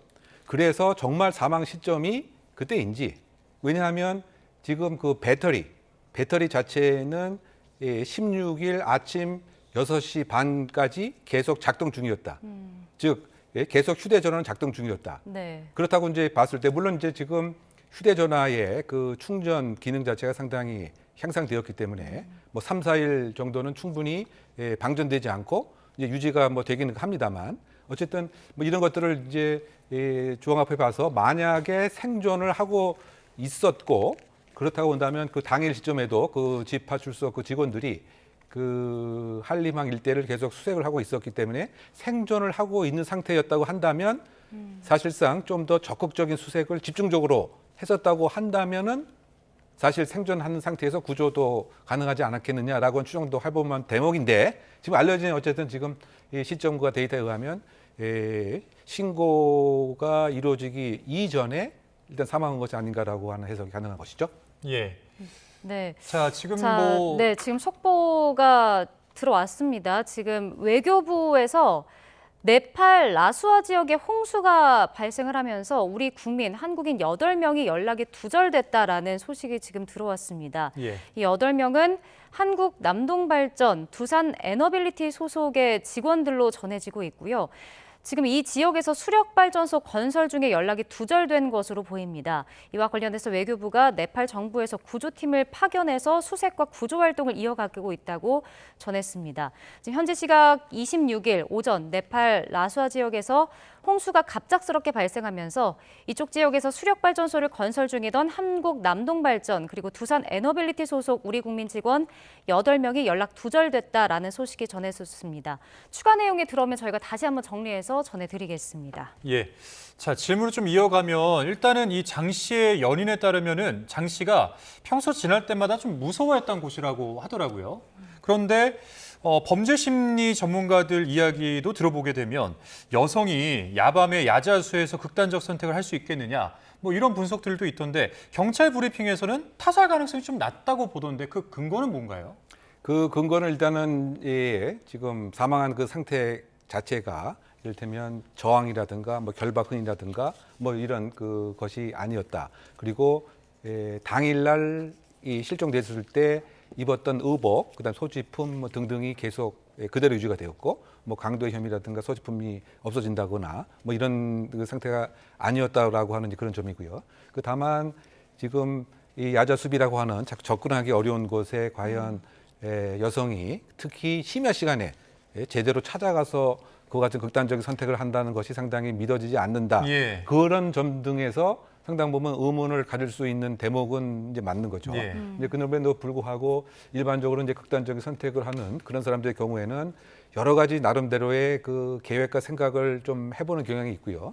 또 이제 자신이 극단적인 선택을 할 장소를 이렇게 마음의 지도상에 뭐 그려봤을 가능성 또는 혹시 이 사전에 답사를 했을 가능성 뭐 등등에 대한 그 여지가 있기 때문에 그 외관상으로 봐서는 상당히 어려운 그런 구조와 환경이지만 본인이 혹시 겪고 있는 아주 갈등 상황 또는 극단적인 선택이 아니면 해결되지 못하는 이제 그런 것이 하나의 동인이 되었을 가능성이 있기 때문에 관련돼서 역시 지금 그 장미란 씨의 나름대로의 뭐 행적조사와 주변의 또 평판, 여기서 평판이라고 하는 혹시 여러 가지 호소와 극단적인 그런 생각에 관한 언급을 했었을 가능성 등에 대한 뭐 관여 참고 조사도 좀 있을 필요가 있지 않나 생각해 봅니다. 네. 근데 이제 장 씨가 들고 간 휴대전화도 보면 야자수 농장에서 발견이 됐거든요. 근데 마지막으로 신호 잡힌 곳이 이제 한림항 근처였다고 하는데 이게 위치만 봐서도 좀 혼선이 있는 건 아닌가요? 그러니까 이제 그 부분을 어떻게 본다면 이제 수도권하고 이를테면 지방하고 이른바 그 기지국 그 반경 범위가 좀 차이가 큽니다. 네. 수도권 같은 경우는 1km 그 반경이니까 이른바 위치 추적의 정확도가 상당히 높아지죠. 그런데 지방 같은 경우는 이 2km 또는 3km가 되는 경우도 있기 때문에 그렇다고 본다면 그것은 뭐냐면 그 반경 안에 있었던 그것이지 이것이 그 한림항에 있었던 건 아닌 거죠. 즉 바꿔 얘기하면 같은 반경 안에 이 휴대전화가 그 있었던 것이고 네. 어떠한 이유인지 어쨌든 이제 경찰에서 나중에 이런 것에 사건이 불거졌을 때 집중적으로 수색을 한 것이 그 한림 항이었기 때문에 거기에 무엇인가 혼선이 이제 있었던 것은 아닌가라고 하는 이제 이런 생각이 가능한 것인데 어떤 큰 틀에서 보게 된다면은 이 수색에 있어서의 좀 노하우도 좀 부족했던 뭐 이런 면도 있는 것 같고요. 또 정밀 수색을 사실은 하지 않았던 이러한 또 다른 또 수색에 있어서 실패가 있었던 건 아닌가. 왜냐하면 지금 알려진 바에 의하면 지금 숙소 근처도 한 번은 이렇게 스쳐 지나갔던 것 같습니다. 네. 그리고 나서 이제 그 한림항 쪽으로 이동을 하고 나서 다시 한림항에서 이쪽으로 이동하는 과정에서 이 장민환 씨의 그 시신을 발견했는데 처음부터 정밀 수색을 하지 못했던 이런 점은 아무래도 그 야자 수비라든가 접근하기 어렵기 때문에 그냥 이 역시 집중하지 않고 수색에 있어서 또 소홀을 했던 점은 아닌가라고 하는 뭐 이런 또 대목도 한 비판의 사항이 아닌가 생각해 봅니다. 예, 경찰에서는 이 부경장이 허위 종결한 사건이 한 10건 정도에 달하는 것으로 지금 보고 있고 그중에서 이제 3건의 실종자와는 연락이 두절된 상태인 것으로 지금 보고가 되고 있는 것 같은데 그런데 이제 이 장민환 씨 관련된 사건을 보게 되면은 부경장이 계속해서 실종자와 마지막에 통화를 했다. 그래서 종결을 했다라는 취지로 지금 주장을 하는 것으로 전해지고 있습니다. 일단은 그 부경장 휴대전화 포렌식을 해봐도 실종자들과 통화한 기록이 없는데 왜 아직까지 이렇게 일관된 주장을 하는 거라고 보세요? 그러니까 지금 방어 전략은 그 전면 부인 전략을 이 부경장은 택하고 있는 것 같습니다. 그 처음부터 나는 이 전화를 했다라고 얘기를 했고요. 그 이후에 관련된 증거가 현출이 되면 그때 이제 말을 바꾸는 이제 이런 스타일인 것 같습니다. 그래서 처음에는 분명히 전화를 했다고 했다가 최근에 이르러서는 내가 휴대전화로 했는지 아니면 사무실 전화로 했는지 정확히 기억이 안 난다. 이제 이런 지금 얘기를 하고 있는 것이죠. 그럼에도 불구하고 실제로 장민환 씨하고 전화했다라고 하는 통화상의 기록은 없기 때문에 이것은 논리적으로 지금 흔들리고 있는 뭐 이런 상황인 것 같고요. 그래서 이 구속영장이 발부된 이유도 이와 같이 이 증거인멸을 지금 너무 철저히 하고 있다라고 하는 뭐 그런 점들 그리고 이런 사항은 거의 다 소명이 됐다. 그리고 사안의 중대성 등이 있기 때문에 그래서 구속영장이 발부가 된 것이죠. 네, 알겠습니다. 오늘 말씀 여기까지 듣겠습니다. 지금까지 이웅혁 건국대 경찰학과 교수와 함께했습니다. 고맙습니다. 고맙습니다.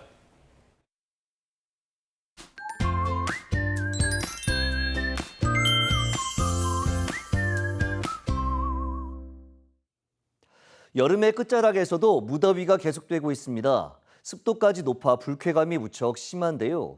곳곳에 폭염특보가 발효 중인 가운데 내일도 예년보다 날이 더 덥겠습니다. 우선 밤사이 곳곳에서 열대야 기준인 25도 이상을 유지하겠고 낮 기온은 서울 32도, 대전 33도, 대구 34도로 예년 기온을 4, 5도가량 웃돌며 무덥겠습니다. 또 중부지방을 중심으로 구름이 잔뜩 끼는 가운데 경기 북부와 강원 북부에는 아침부터 낮 사이, 전남부와 경남, 제주도에는 아침부터 밤 사이 비가 오겠고 충청과 남부 내륙에는 한때 소나기가 지나겠습니다. 예상되는 강수량은 5에서 60mm, 경남 남해안에는 80mm 이상이 되겠습니다. 밤낮 없는 더위에 선풍기를 끌 틈이 없는데요. 그러다 보면 어느새 까맣게 먼지가 붙고 바람도 약해지죠. 이렇게 선풍기에 먼지가 붙는 것을 예방하려면 우선 중성세제를 이용해 먼지를 제거하고 수건을 린스물에 적셔서 닦아주면 되는데요. 이때 물로 헹구지 말고 그대로 건조한 뒤에 사용하시기 바랍니다. 날씨 정보였습니다. 이상으로 YTN 뉴스 플러스 마칩니다. 네, 잠시 후에는 뉴스케어 오후 8시 뉴스가 방송됩니다. 함께해 주신 여러분 고맙습니다.